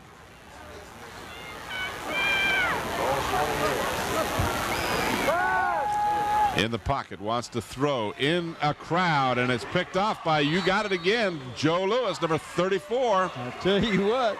So Joe Lewis causes a fumble and then intercepts a pass, and the Phantoms have the ball back right that quickly. Watch the replay here. Cutler, who had done so well in the first half, threw into bad double coverage. He just should have never thrown that ball. Williams was his intended receiver, but Joe Lewis was right there for the pick. And what's bad about this, Tim, is the Phantoms can come around and score real quick and get two touchdowns in less than 2 minutes. That would be devastating to this Warrior team. Mizell, draw play to Sarkey, and Sarkey has good yardage down to the 30-yard line, a pickup of 23. I checked that 13 rather. I was going to say I tried to give him a little more. Were you padding his stats or something? What are you doing over here? Looking out for the young man. Well, he appreciates that. 13 yards on the carry. Hurry up offense. They got a timeout, but they don't want to use it unless they have to. Mizell, and his pass incomplete as he was trying to connect with Brian Stanley, number 21. That just didn't look good. That kind of fluttered out there. That's that pass that if you're an opposing coach, you can just lick your lips and say, oh boy, if one of my guys can just get there first, there's nobody between him and the end zone. Yeah, he's going to have 15 yards before anybody can turn and chase him. Stops the clock with 52 seconds left in the half. Scoreless first quarter, and then Mizell scored from a yard out to make it 7-0 after the Pavlik extra point. And then a 39-yard fumble recovery and return by Blint has made the score 13-0. Pavlik missed the extra point try. Pass completed at the 24-25 yard line. Now we've got, do we have a loose ball? Well, I don't know. We got a timeout or stoppage of the clock. So what do they got here? I think that's what's happening is the official to the near sideline started waving his arms to signal a stoppage of play. So obviously Bill D or one of the players close to him decided to call the timeout. So 40 seconds remaining in the first half. We'll return to Darling Stadium for the conclusion of the first half after a brief timeout.